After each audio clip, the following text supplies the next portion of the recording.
بسم الله الرحمن الرحيم كيف تكفرون بالله وكنتم أمواتا فأحياكم ثم يميتكم ثم يحييكم ثم إليه ترجعون هو الذي خلق لكم ما في الأرض جميعا ثم استوى إلى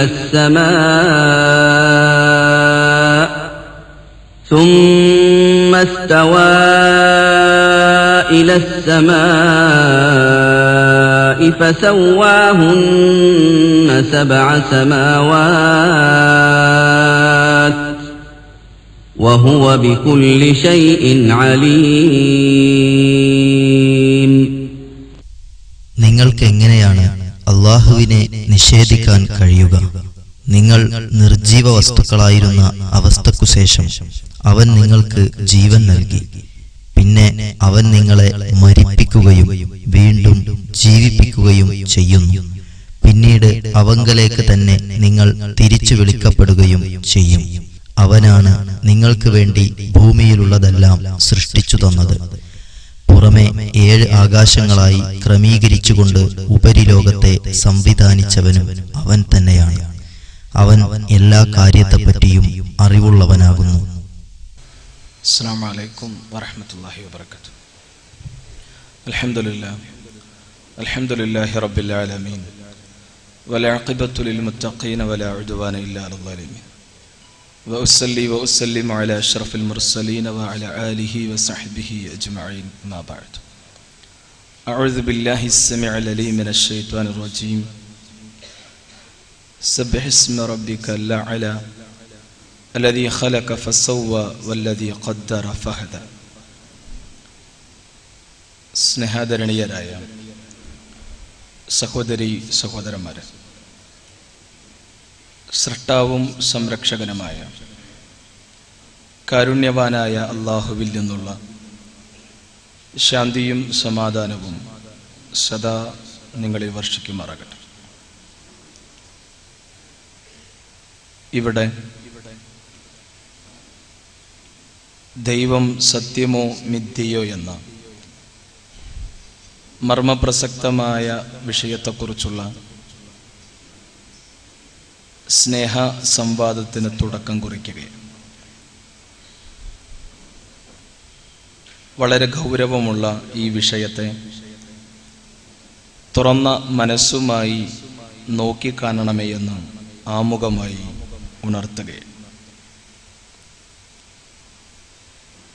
സ്വാഗത ഭാഷകൻ സൂചിപ്പിച്ചതുപോലെ ദൈവമുണ്ട് എന്ന യാഥാർത്ഥ്യത്തെക്കുറിച്ച് സംസാരിക്കുകയും അതിന് വ്യക്തമായ തെളിവുകൾ നിരത്തുകയും ചെയ്യുന്ന ദൈവവിശ്വാസികൾ ഒരു ഭാഗത്ത്, അതേസമയം ദൈവത്തിൻ്റെ അസ്തിത്വത്തെ തന്നെ ചോദ്യം ചെയ്യുകയും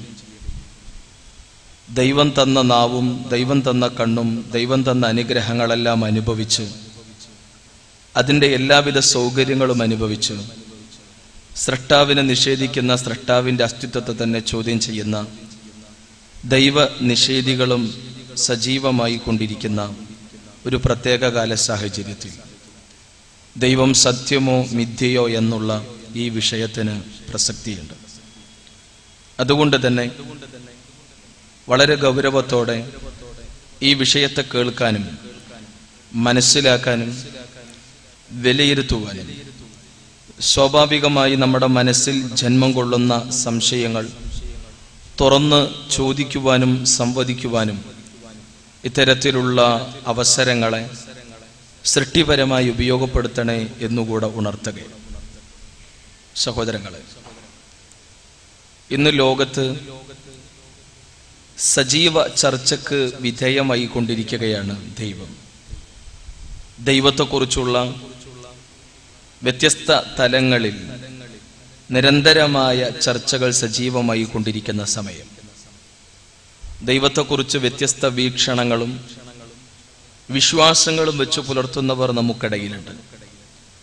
അതേസമയം ദൈവം തന്നെ ഇല്ല എന്ന വാദവും വാദമുഖങ്ങളും മുന്നോട്ട് വെക്കുന്നവരും നമുക്കിടയിലുണ്ട്.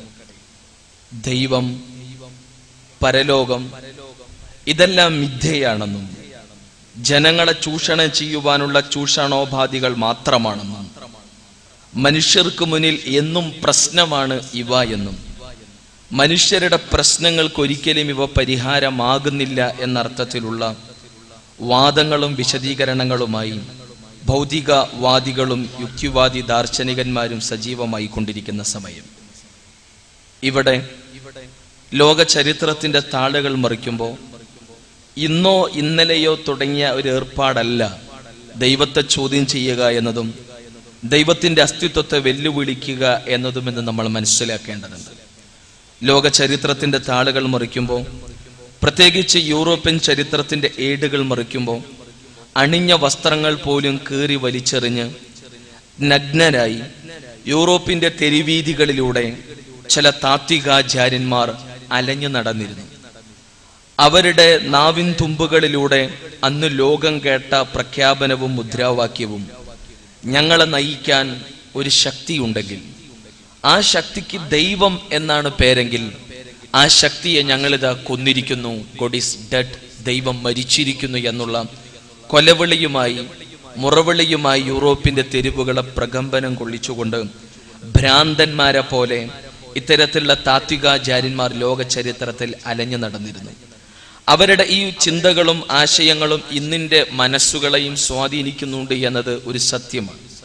റഷ്യൻ ചരിത്രത്തിന്റെ താളുകൾ മറിക്കുമ്പോൾ സമത്വസുന്ദരമായ സ്വർഗലോകം പടക്കാൻ റഷ്യയിൽ തങ്ങൾക്ക് അവസരം ലഭിച്ചാൽ ആദ്യമായി ഞങ്ങൾ ചെയ്യുക ദൈവത്തെ കൊല്ലുക എന്ന മഹത്തരമായ കാര്യമായിരിക്കും. ദൈവം ഞങ്ങളെ പേടിച്ച് അത്യുന്നതമായ സ്വർഗലോകത്തിൽ കയറി അഭയം തേടിയാൽ ആ അത്യുന്നതമായ സ്വർഗലോകത്തേക്ക് കടന്നു ചെന്ന് എന്നേക്കുമായി ഞങ്ങൾ ദൈവത്തെ കൊല്ലുമെന്ന് പ്രഖ്യാപിച്ചവരായിരുന്നു റഷ്യയിലെ ഭൗതിക ദർശനത്തിന്റെ വക്താക്കളായി നമുക്ക് വായിക്കാൻ കഴിയുന്ന ചില പ്രമുഖരുടെ പ്രതികരണങ്ങളായി നമുക്ക് മനസ്സിലാക്കാൻ കഴിയുന്നത്.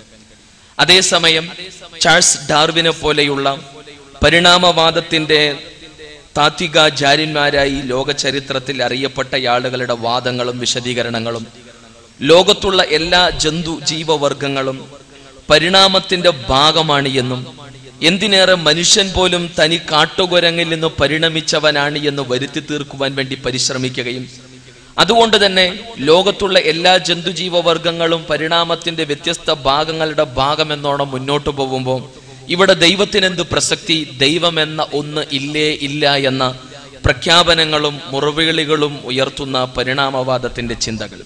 അതേസമയം ലോകത്ത് ഒരു പ്രത്യേക സമയത്ത് ഒരുപാട് ആളുകളുടെ മനസ്സിനെയും ദിഷണകളെയും ശക്തമായി സ്വാധീനിച്ച കമ്മ്യൂണിസത്തെ പോലെയുള്ള ഭൗതിക ദർശനം അതിന്റെ അടിസ്ഥാന ആശയമായി ആദർശമായി വൈരുദ്ധ്യാധിഷ്ഠിത ഭൗതികവാദത്തെ പരിചയപ്പെടുത്തുമ്പോൾ അതിന്റെ എല്ലാം ആത്മാവ് കാമ്പ് നേർക്ക് നേരെ പറഞ്ഞാൽ പച്ചയായ ദൈവ നിഷേധമാണ്, സ്രഷ്ടാവിന്റെ അസ്തിത്വത്തെ ചോദ്യം ചെയ്യലും വെല്ലുവിളിക്കലുമാണ് എന്നതൊരു യാഥാർത്ഥ്യമാണ്. ഇങ്ങനെ സ്രഷ്ടാവിന്റെ അസ്തിത്വത്തെ ചോദ്യം ചെയ്യുകയും ദൈവമുണ്ട് എങ്കിൽ ആ ശക്തിയെ ഞങ്ങളിതാ കൊന്നിരിക്കുന്നു എന്നുള്ള കൊലവിളി നടത്തുകയും അതല്ല തങ്ങൾക്ക് റഷ്യയിൽ സമത്വസുന്ദരമായ സ്വർഗലോകം പടക്കാനുള്ള അവസരം ലഭിച്ചാൽ ആദ്യമായി ഞങ്ങൾ ചെയ്യുക ദൈവത്തെ കൊല്ലുക എന്ന പണിയായിരിക്കുമെന്നും ഇനി ദൈവം അത്യുന്നതമായ സ്വർഗലോകത്തിൽ കയറി അഭയം തേടിയാൽ അങ്ങോട്ട് വരെ കടന്നു ചെന്ന് ഞങ്ങൾ ദൈവത്തെ എന്നേക്കുമായി കൊല്ലുമെന്ന് പ്രഖ്യാപിച്ച ആളുകൾ. ഇങ്ങനെ വല്ലാത്ത വികൃത ചിന്തകളും വല്ലാത്ത രീതിയിലുള്ള ചിന്തകളും ആശയങ്ങളും ലോകത്തിന്റെ മുന്നിൽ പരിചയപ്പെടുത്തിയ ആളുകൾ. എന്തിനേറെ യുക്തിവാദികൾ ദൈവത്തെ, ഈ സൃഷ്ടി മഹാപ്രപഞ്ചത്തിന്റെ നാഥനെ ഒരു സാമൂഹ്യ തിന്മയായി നോക്കിക്കാണുകയും ഇത് പ്രശ്നമാണ് എന്നുള്ള ഒരർത്ഥത്തിൽ ദൈവമാണ് എല്ലാ അർത്ഥത്തിലുള്ള പ്രശ്നം എന്ന അർത്ഥത്തിലുള്ള ചിന്തകളും വീക്ഷണങ്ങളും ആശയങ്ങളും ആളുകളുടെ മനസ്സിലും മസ്തിഷ്കത്തിലും കുത്തിനിറക്കുവാനുള്ള ശ്രമങ്ങളും നടത്തിക്കൊണ്ടേയിരിക്കുന്നു. ഇവരെല്ലാം മുന്നോട്ട് വെക്കുന്നത് ഈ മഹാപ്രപഞ്ചത്തിൽ ഒരിക്കലും സൃഷ്ടി എന്ന ഒന്ന് നടന്നിട്ടില്ല.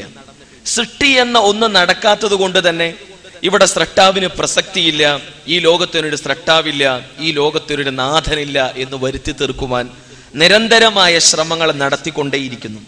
പക്ഷേ ഈ മഹാപ്രപഞ്ചത്തെക്കുറിച്ചുള്ള പഠനങ്ങളെല്ലാം അത് പരമാണു മുതൽ പരകോടി നക്ഷത്ര സമൂഹങ്ങൾ വരെയുള്ള ഓരോ സൃഷ്ടി വസ്തുക്കളെ കുറിച്ചും പ്രപഞ്ച യാഥാർത്ഥ്യങ്ങളെ കുറിച്ചും പഠിക്കും തോറും, അന്വേഷിക്കും തോറും, അറിയാൻ ശ്രമിക്കും തോറും ഈ മഹാപ്രപഞ്ചത്തിനൊരു നാഥനുണ്ട് എന്ന പരമ യാഥാർത്ഥ്യത്തിലേക്കാണ് നമ്മൾ എത്തിച്ചേരുക.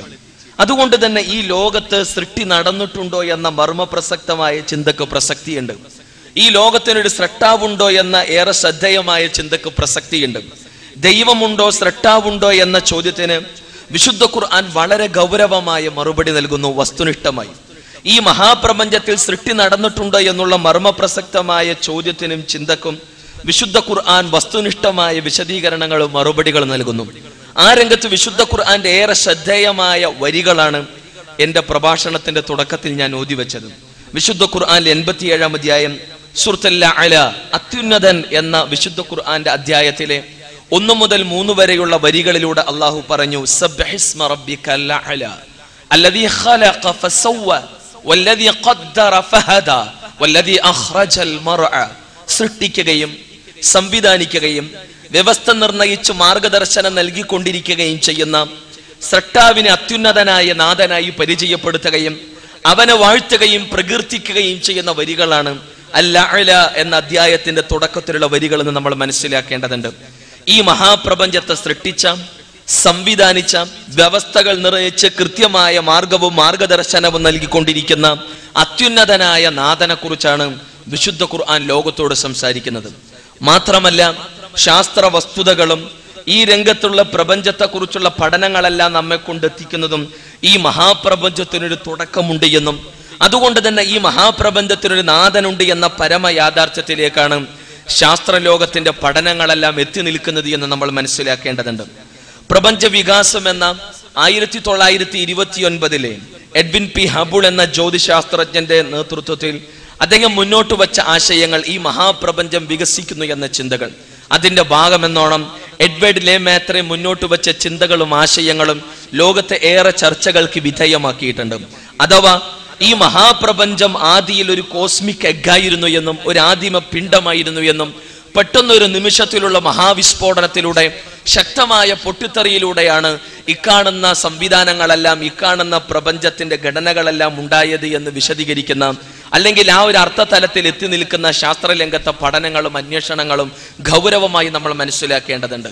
അഥവാ ഈ രംഗത്ത് കൃത്യമായ പഠനങ്ങൾ നടത്തുന്ന ബുദ്ധിജീവികളുടെ അടക്കം പ്രതികരണമായി ചില ആളുകൾ മുന്നോട്ട് വെച്ച ചിന്തകൾ ഈ മഹാപ്രപഞ്ചത്തിനൊരു തുടക്കമുണ്ട് എന്നും 1000 കോടി വർഷങ്ങൾക്ക് മുമ്പ് ഈ മഹാപ്രപഞ്ചം ഉണ്ടായി എന്ന അർത്ഥത്തിലുള്ള ചിന്തകളും വീക്ഷണങ്ങളും ചില ബുദ്ധിജീവികൾ ലോകത്തിന് മുന്നിൽ പകർന്നു നൽകുമ്പോൾ ഈ മഹാപ്രപഞ്ചത്തിനൊരു തുടക്കമുണ്ട് എന്നൊരു പച്ചയായ സത്യത്തിലേക്കാണ്, ഒരു യാഥാർത്ഥ്യത്തിലേക്കാണ് ശാസ്ത്രലോകത്തെ കണ്ടെത്തലുകളും പഠനങ്ങളും അന്വേഷണങ്ങളും നമ്മെ കൊണ്ടെത്തിക്കുന്നത്. ചുരുക്കത്തിൽ ഈ മഹാപ്രപഞ്ചത്തിനൊരു നാഥനുണ്ട് എന്ന പരമ യാഥാർത്ഥ്യത്തിലേക്കാണ് ശാസ്ത്രലോകത്തെ ഗവേഷണങ്ങളും പഠനങ്ങളും എല്ലാം തന്നെ നമ്മെ കൊണ്ടെത്തിക്കുന്നത് എന്ന് നമ്മൾ മനസ്സിലാക്കേണ്ടതുണ്ട്. ഇവിടെ വിശുദ്ധ ഖുർആൻ മനുഷ്യ മനസ്സുകളോട്, മനുഷ്യ ദിഷണകളോട് ചിന്തിക്കുവാനും പഠിക്കുവാനും ആഹ്വാനം ചെയ്യുന്നു.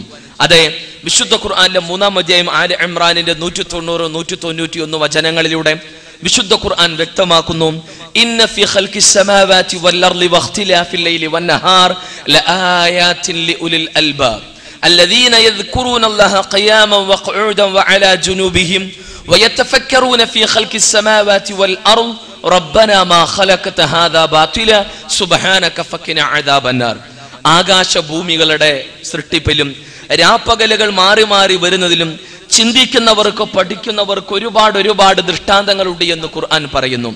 ഈ മഹാപ്രപഞ്ചത്തെക്കുറിച്ച് പഠിക്കുന്ന ആളുകൾക്ക്, ഈ സൃഷ്ടി മഹാപ്രപഞ്ചത്തെക്കുറിച്ച്, ഭൂമിയെക്കുറിച്ച്, ആകാശലോകങ്ങളെക്കുറിച്ച്, നക്ഷത്രങ്ങളെക്കുറിച്ച്, താരസമൂഹങ്ങളെക്കുറിച്ച് എന്ന് തുടങ്ങി പരമാണു മുതൽ പരകോടി സൃഷ്ടിവർഗങ്ങളെക്കുറിച്ചെല്ലാം പഠിക്കാനും അറിയാനും അന്വേഷിക്കാനുമുള്ള മനസ്സോടുകൂടെ തുറന്ന പഠന മനന ഗവേഷണ രംഗത്തേക്ക് കാലെടുത്തു വെക്കുന്ന ഏതൊരാൾക്കും ഒരുപാട് ദൃഷ്ടാന്തങ്ങളുണ്ട് എന്ന് ഖുർആൻ പറയുന്നു.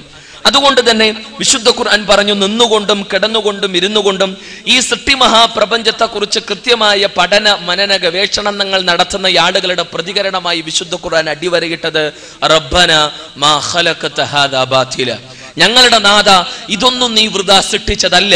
ജ്വലിക്കുന്ന സൂര്യനെ, പ്രഭചൊരിയുന്ന ചന്ദ്രനെ, മിന്നിത്തിളങ്ങുന്ന പരകോടി നക്ഷത്രങ്ങളെ ഒന്നുമൊന്നും നീ വൃഥാ സൃഷ്ടിച്ചതല്ല. സുബ്ഹാനക്, നീ എത്ര പരിശുദ്ധന്. ഫഖിന അദാബന്നാർ, ജ്വലിക്കുന്ന നരകശിക്ഷയിൽ നിന്ന് നീ ഞങ്ങളെ കാത്തു സംരക്ഷിക്കണമേ എന്ന വിനയാന്വിതമായ പ്രതികരണമായിരിക്കണം വിവേകമതിയുടേത് എന്ന് വിശുദ്ധ ഖുർആൻ വ്യക്തമാക്കുന്നു. 3-ാം അധ്യായം ആല ഇമ്രാനിന്റെ 190, 191 വചനങ്ങളിലൂടെ. ഇവിടെ വിശുദ്ധ ഖുർആൻ ഈ സൃഷ്ടി മഹാപ്രപഞ്ചത്തിലൊരു നാഥനുണ്ട് എന്ന് ലോകത്തെ പഠിപ്പിക്കുമ്പോൾ ഈ പ്രപഞ്ച വസ്തുതകളെ കുറിച്ചും പ്രപഞ്ച യാഥാർത്ഥ്യത്തെക്കുറിച്ചും ഈ ലോകത്തുള്ള ഏതൊരു സൃഷ്ടിവർഗത്തെക്കുറിച്ചും ഗൗരവമായി പഠിക്കാനും അറിയാനും അന്വേഷിക്കാനും ശ്രമിക്കണമെന്നും ആ പഠനവും അന്വേഷണവും ഈ മഹാപ്രപഞ്ചത്തിനൊരു നാഥനുണ്ട് എന്ന പച്ചയായ സത്യത്തിലേക്ക് നിങ്ങളെ കൊണ്ടെത്തിക്കുമെന്നും അതിന് ഉതകുന്ന ദൃഷ്ടാന്തങ്ങളാണ് ഇവയെല്ലാം എന്ന് പഠിപ്പിക്കുകയാണ് വിശുദ്ധ ഖുർആൻ. ഈ വിശുദ്ധ ഖുർആനിന്റെ ഈ ശ്രദ്ധേയമായ ആയത്തിൽ നിന്നും പ്രചോദനം ഉൾക്കൊണ്ടുകൊണ്ട് ഈ മഹാപ്രപഞ്ചത്തെ അറിയാനും പഠിക്കാനും അന്വേഷിക്കാനും നാം ഓരോ ചുവടുവെപ്പുകളും മുന്നോട്ട് വെക്കുമ്പോൾ ഈ മഹാപ്രപഞ്ചത്തിന്റെ അത്യത്ഭുതകരമായ ഘടനയ്ക്ക് മുന്നിൽ, ഈ മഹാപ്രപഞ്ചത്തിന്റെ അത്യത്ഭുതകരമായ താളപ്പൊരുത്തത്തിന്റെ പിന്നിൽ, ഈ മഹാപ്രപഞ്ചത്തിന്റെ അതിസങ്കീർണമായ സംവിധാനങ്ങൾക്ക് പിന്നിൽ ഒരു മഹാശക്തി ഉണ്ട് എന്ന പരമയാഥാർത്ഥ്യത്തെക്കുറിച്ച് തിരിച്ചറിവുള്ളവരായി തീരും നാം ഏവരും എന്ന് നമ്മൾ മനസ്സിലാക്കേണ്ടതുണ്ട്. അറിഞ്ഞിടത്തോളം 12,500 കോടിയോളം ഗാലക്സികൾ, അതിലൊരു ഗാലക്സിയാണ് മിൽക്കി വേ. ഈ മിൽക്കി വേയിൽ തന്നെ 40,000 കോടിയിലധികം വരുന്ന നക്ഷത്ര കൂട്ടങ്ങൾ. അതിലൊരു നക്ഷത്രം മാത്രമാണ് സൂര്യൻ. ആ സൂര്യന് ചുറ്റും കറങ്ങുന്ന 8-ൽ കുറയാത്ത ഗ്രഹങ്ങൾ. അതിലൊന്നു മാത്രമാണ് ഭൂമി. ആ ഭൂമിയിലാകട്ടെ പരകോടി ജന്തു ജീവവർഗങ്ങളുണ്ട്. അതിലൊരു വർഗം മാത്രമാണ് മനുഷ്യവർഗം. ആ മനുഷ്യവർഗത്തിന്റെ തന്നെ 700 കോടിയിലധികം നിൽക്കുന്ന ലോക ജനസംഖ്യയിലെ ഈ കൊടുങ്ങല്ലൂർ പ്രദേശത്തിൽ ഈ ടൗൺ ഹാളിൽ ഒരുമിച്ച് കൂടിയവരാണ് നാം ഓരോരുത്തരും. ഇത്രമാത്രം നിസ്സാരന്മാരാണ് ഈ മഹാപ്രപഞ്ചത്തെ കുറിച്ച് പഠിക്കുകയും ചിന്തിക്കുകയും ചെയ്യുമ്പോൾ നമ്മുടെ സ്ഥാനവും നമ്മുടെ അവസ്ഥയും എന്ന് മനസ്സിലാക്കേണ്ടതുണ്ട്. അത്യത്ഭുതകരമായ ഈ സംവിധാനങ്ങളെ കുറിച്ച് പഠിക്കാനും അറിയാനും അന്വേഷിക്കാനും ശ്രമിക്കുന്ന ഒരാൾക്ക് എങ്ങനെയാണ് ഈ മഹാപ്രപഞ്ചത്തിന്റെ നാഥനെ നിഷേധിച്ച് തള്ളാനാവുക? കേവലം യാദൃശ്ചികമായി ഈ സംവിധാനത്തെയും ഈ താളപ്പൊരുത്തത്തെയും എങ്ങനെയാണ് നമുക്ക് പുച്ഛിച്ച് തള്ളാനാവുക? നാം വസിക്കുന്ന ഭൂമിയെക്കുറിച്ച് വസ്തുനിഷ്ഠമായി പഠിക്കുന്ന ചിന്തിക്കുന്ന നമുക്ക് എങ്ങനെ ഈ പ്രപഞ്ചത്തിന്റെ ഈ ഭൂമിയുടെ നാഥനെ അവന്റെ അത്യത്ഭുതകരമായ സൃഷ്ടി സംവിധാനത്തെ ചോദ്യം ചെയ്യാൻ എങ്ങനെയാണ് നമുക്ക് കഴിയുക? ഭൂമിയുടെ ആകാരവും അതിന്റെ ചരിവും അതിന്റെ അന്തരീക്ഷ പാളികളും മണ്ഡലങ്ങളും സംവിധാനങ്ങളും എല്ലാം അത്യത്ഭുതകരമാണ് എന്നുള്ള പരമമായ യാഥാർത്ഥ്യത്തെ നമ്മൾ മനസ്സിലാക്കേണ്ടതുണ്ട്. ഭൂമിയുടെ ഈ ചരിവാണ് യഥാർത്ഥത്തിൽ നമ്മുടെ ഈ ഭൂമിയിൽ വ്യത്യസ്തങ്ങളായ കാലാവസ്ഥയുടെ പ്രധാന ഭാഗങ്ങളിൽ ശക്തമായ സ്വാധീനം ചെലുത്തുന്നു ഈ ചരിവ് എന്ന് നമ്മൾ മനസ്സിലാക്കേണ്ടതുണ്ട്. മാത്രമല്ല ഭൂമിക്ക് ഒരു എല്ലാ അർത്ഥത്തിലുമുള്ള സുരക്ഷിത പാളിയായി ഓസോൺ പാളിയുടെ സംവിധാനങ്ങൾ. അതില്ലായിരുന്നുവെങ്കിൽ നേർക്ക് നേരെ ജ്വലിക്കുന്ന സൂര്യനിൽ നിന്നുള്ള അൾട്രാവയലറ്റ് കിരണങ്ങളേറ്റ് നമ്മളെല്ലാം കരിഞ്ഞ് ചാമ്പലായി പോകുമായിരുന്നു. ജീവന്റെ തുടിപ്പ് പോലും അവശേഷിക്കാതെ ചാമ്പലാകുന്നൊരവസ്ഥ. പക്ഷേ ഭൂമിയെ എല്ലാ അർത്ഥത്തിലും സുരക്ഷിതമായ ഒരു സംരക്ഷണ വലയമായി അല്ലെങ്കിൽ ഒരു സംരക്ഷണ പാളിയായി ഓസോൺ പാളിയുടെ സംവിധാനങ്ങൾ. അതേപോലെ തന്നെ ഭൂമിയിലെ അന്തരീക്ഷ മണ്ഡലങ്ങളിൽ നൈട്രജന്റെയും ഓക്സിജന്റെയും സാന്നിധ്യങ്ങൾ. ഇവിടെ അതിന്റെ ഘടനയിൽ ഏറ്റക്കുറച്ചിലുകളില്ലാതെ കൃത്യമായ സംവിധാനങ്ങൾക്കനുസരിച്ചവ മുന്നോട്ട് പോകുമ്പോൾ ഈ നൈട്രജന്റെയും ഓക്സിജന്റെയും അളവുകളിൽ എന്തെങ്കിലും കാര്യമായ വ്യതിയാനങ്ങളും തകരാറുകളും ഉണ്ടാകുന്ന പക്ഷം വല്ലാത്ത അപകടങ്ങൾക്ക് നമ്മൾ സാക്ഷികളാകുമായിരുന്നു. അത്യത്ഭുതകരമാണ് ഈ പറയുന്ന ഭൂമിയിലെ ഓരോ സംവിധാനങ്ങളും എന്ന് നമ്മൾ മനസ്സിലാക്കേണ്ടതുണ്ട്.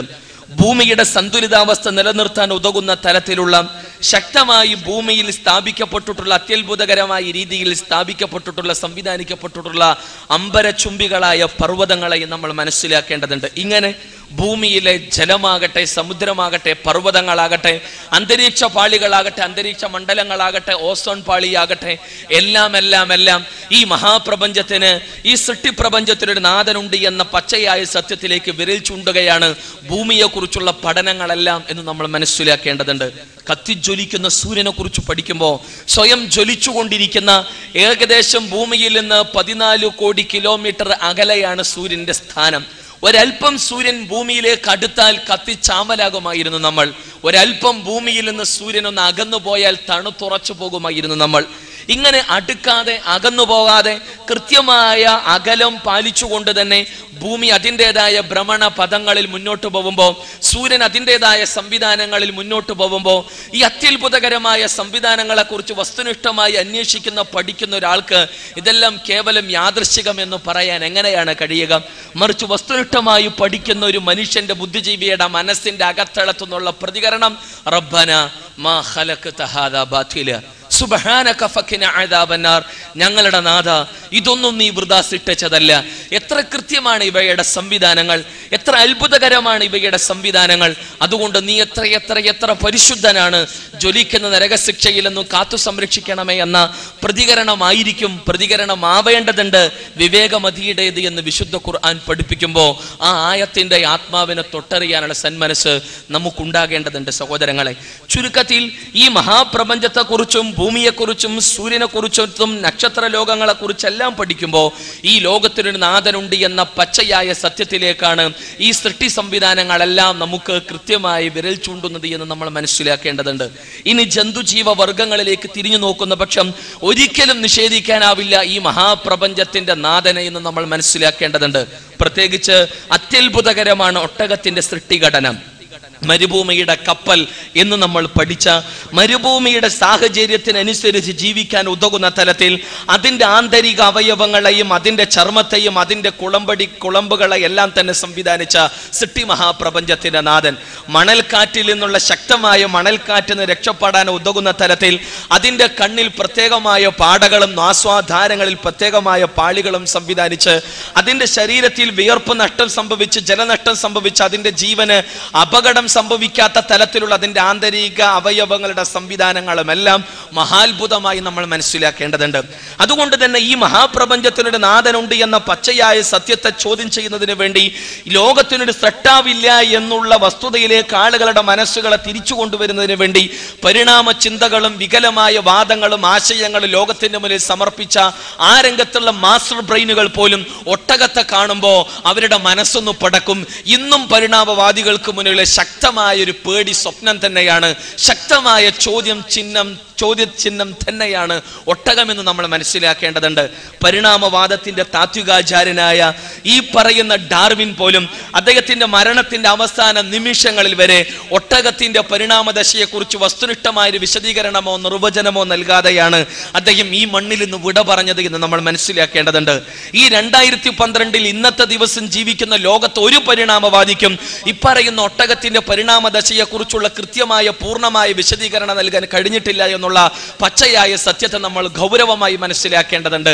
വെറുതെയല്ല വിശുദ്ധ ഖുർആൻ ഒട്ടകത്തിലേക്ക് വിരൽ ചൂണ്ടിയത്. ഖുർആൻ 88-ാം അധ്യായം ഗാശയിലെ 17-ാമത്തെ വചനത്തിലൂടെ അഫലാ യൻദുറൂന ഇലൽ ഇബ്ലി കൈഫ ഖുലിഖത്, അവർ ഒട്ടകത്തെ കുറിച്ച് പഠിക്കുന്നില്ലേ, ചിന്തിക്കുന്നില്ലേ അതെങ്ങനെയാണ് സൃഷ്ടിക്കപ്പെട്ടിട്ടുള്ളത് എന്ന്. മരുഭൂമിയിൽ ജീവിക്കാൻ ഉതകുന്ന തലത്തിൽ അതിന്റെ എല്ലാ ഘടനകളെയും അത്യത്ഭുതകരമായി വാർത്തെടുത്ത സംവിധാനിച്ചെടുത്ത ഈ മഹാപ്രപഞ്ചത്തിന് ഒരു നാഥനുണ്ട് എന്നുള്ള പച്ചയായ സത്യത്തിലേക്ക് വിരൽ ചൂണ്ടുകയാണ് ഒട്ടകത്തിന്റെ സൃഷ്ടിഘടന എന്ന് നമ്മൾ മനസ്സിലാക്കേണ്ടതുണ്ട്. ഞാൻ പറഞ്ഞു വന്നത് മരുഭൂമിയിലെ കപ്പലായ ഒട്ടകവും സാക്ഷ്യം വഹിക്കുന്നു ഈ മഹാപ്രപഞ്ചത്തിന് ഒരു നാഥനുണ്ട് എന്ന്. എന്തിനേറെ നമ്മുടെ സ്വന്തം ശരീരത്തെക്കുറിച്ച് പഠിക്കുകയും അറിയുകയും അന്വേഷിക്കുകയും ചെയ്യുമ്പോൾ നമ്മുടെ ശരീരത്തിൽ അത്യത്ഭുതകരമായ സംവിധാനങ്ങളെ കുറിച്ച് അന്വേഷിക്കുമ്പോഴും ഈ മഹാപ്രപഞ്ചത്തിനൊരു നാഥനുണ്ട് എന്ന പച്ചയായ സത്യത്തിലേക്കാണ് നമുക്ക് ചെന്നെത്താനാവുക. വിശുദ്ധ ഖുർആൻ പറഞ്ഞു ലഖദ് ഖലഖനൽ ഇൻസാന ഫീ അഹ്സനി തഖ്വീം. ഖുർആനിലെ 95-ാം അധ്യായം സൂറത്ത് 3-ലെ 4-ാമത്തെ വചനത്തിലൂടെ ഏറ്റവും നല്ല ഘടനയോടുകൂടെയാണ് മനുഷ്യനെ നാം സംവിധാനിച്ചിട്ടുള്ളത് എന്ന് പഠിപ്പിക്കുന്ന വിശുദ്ധ ഖുർആന്റെ ശ്രദ്ധേയമായ വരികൾ. നമ്മുടെ ശരീരത്തിൽ അതേ കോടാനുകോടി സെല്ലുകളുണ്ട്, കോശങ്ങളുണ്ട്. ഈ കോശങ്ങളെല്ലാം കേവലം യാദൃശ്ചികമായി ഉണ്ടായതാണെന്ന് വരുത്തി തീർക്കുവാൻ വേണ്ടി പരിശ്രമിക്കുന്ന ദൈവനിഷേധികൾ, മതനിഷേധികൾ, സൃഷ്ടാവിന്റെ അസ്തിത്വത്തെ ചോദ്യം ചെയ്യുന്നതിന്റെ ഭാഗമെന്നോണം എല്ലാം യാദൃശ്ചികമായി ഉണ്ടായതാണ് എന്ന് തട്ടിവിടുന്ന ആളുകൾ. അത്യത്ഭുതകരമാണ് മനുഷ്യ ശരീരത്തിലെ കോശങ്ങളുടെ സംവിധാനം എന്ന് നമ്മൾ മനസ്സിലാക്കേണ്ടതുണ്ട്. അതേ, ശാസ്ത്രലോകം പറയുന്നത് ഒരു ഇൻഡസ്ട്രിയൽ സിറ്റിയായി വർത്തിക്കുന്നു കോശത്തിന്റെ എല്ലാ ഘടകങ്ങളും എന്ന്. അതിന്റെ അകത്തേക്ക് ആവശ്യമുള്ള ആളുകളെ മാത്രം കടത്തിവിടുന്ന പാറാവുകാരുള്ള പ്രത്യേകമായ സംവിധാനങ്ങൾ, കോശത്തിനു വേണ്ടിയുള്ള ഊർജം അവിടെ തന്നെ ഉൽപ്പാദിപ്പിക്കപ്പെടുന്ന ഒരു ജനറേറ്റർ സംവിധാനങ്ങൾ, അതേപോലെ തന്നെ അതിനെ ശുദ്ധീകരിക്കുകയും അതിനെ ക്ലീൻ ചെയ്യുകയും ചെയ്യുന്ന സംവിധാനങ്ങൾ. ഇങ്ങനെ അത്ഭുതകരമാണ് മനുഷ്യന്റെ ഓരോ കോശത്തിന്റെയും ഘടനയും അതിന്റെ പ്രവർത്തനങ്ങളും അതിന്റെ സംവിധാനങ്ങളും എന്ന് പറയുമ്പോൾ ഈ പറയുന്ന കോശങ്ങളെല്ലാം കേവലം യാദൃശ്ചികമായി ഉണ്ടായതാണെന്ന് പറയാൻ എങ്ങനെയാണ് നമുക്ക് കഴിയുക? ഒരു കോശം പോയിട്ട് ആ കോശത്തിൽ അടങ്ങിയിട്ടുള്ള ഒരുപാട് അനേകം പ്രോട്ടീൻ തന്മാത്രകളെല്ലാം ഇതുപോലെ യാദൃശ്ചികമായി ഉണ്ടായതാണെന്ന് എങ്ങനെയാണ് നമുക്ക് പറയാൻ കഴിയുക? മാത്രമല്ല, ഈ പറയുന്ന പ്രോട്ടീൻ തന്മാത്രകൾ പോയിട്ട് അതിലുള്ള അനേകം അമിനോ ആസിഡുകളെല്ലാം കേവലം യാദൃശ്ചികമായി ഉണ്ടായതാണെന്ന് കേവലം ഒരു ഒഴുക്കൻ മട്ടിൽ എങ്ങനെയാണ് നമുക്ക് പറഞ്ഞ് തള്ളിവിടാനാവുക? ഒരിക്കലും നിഷേധിക്കാനാവില്ല.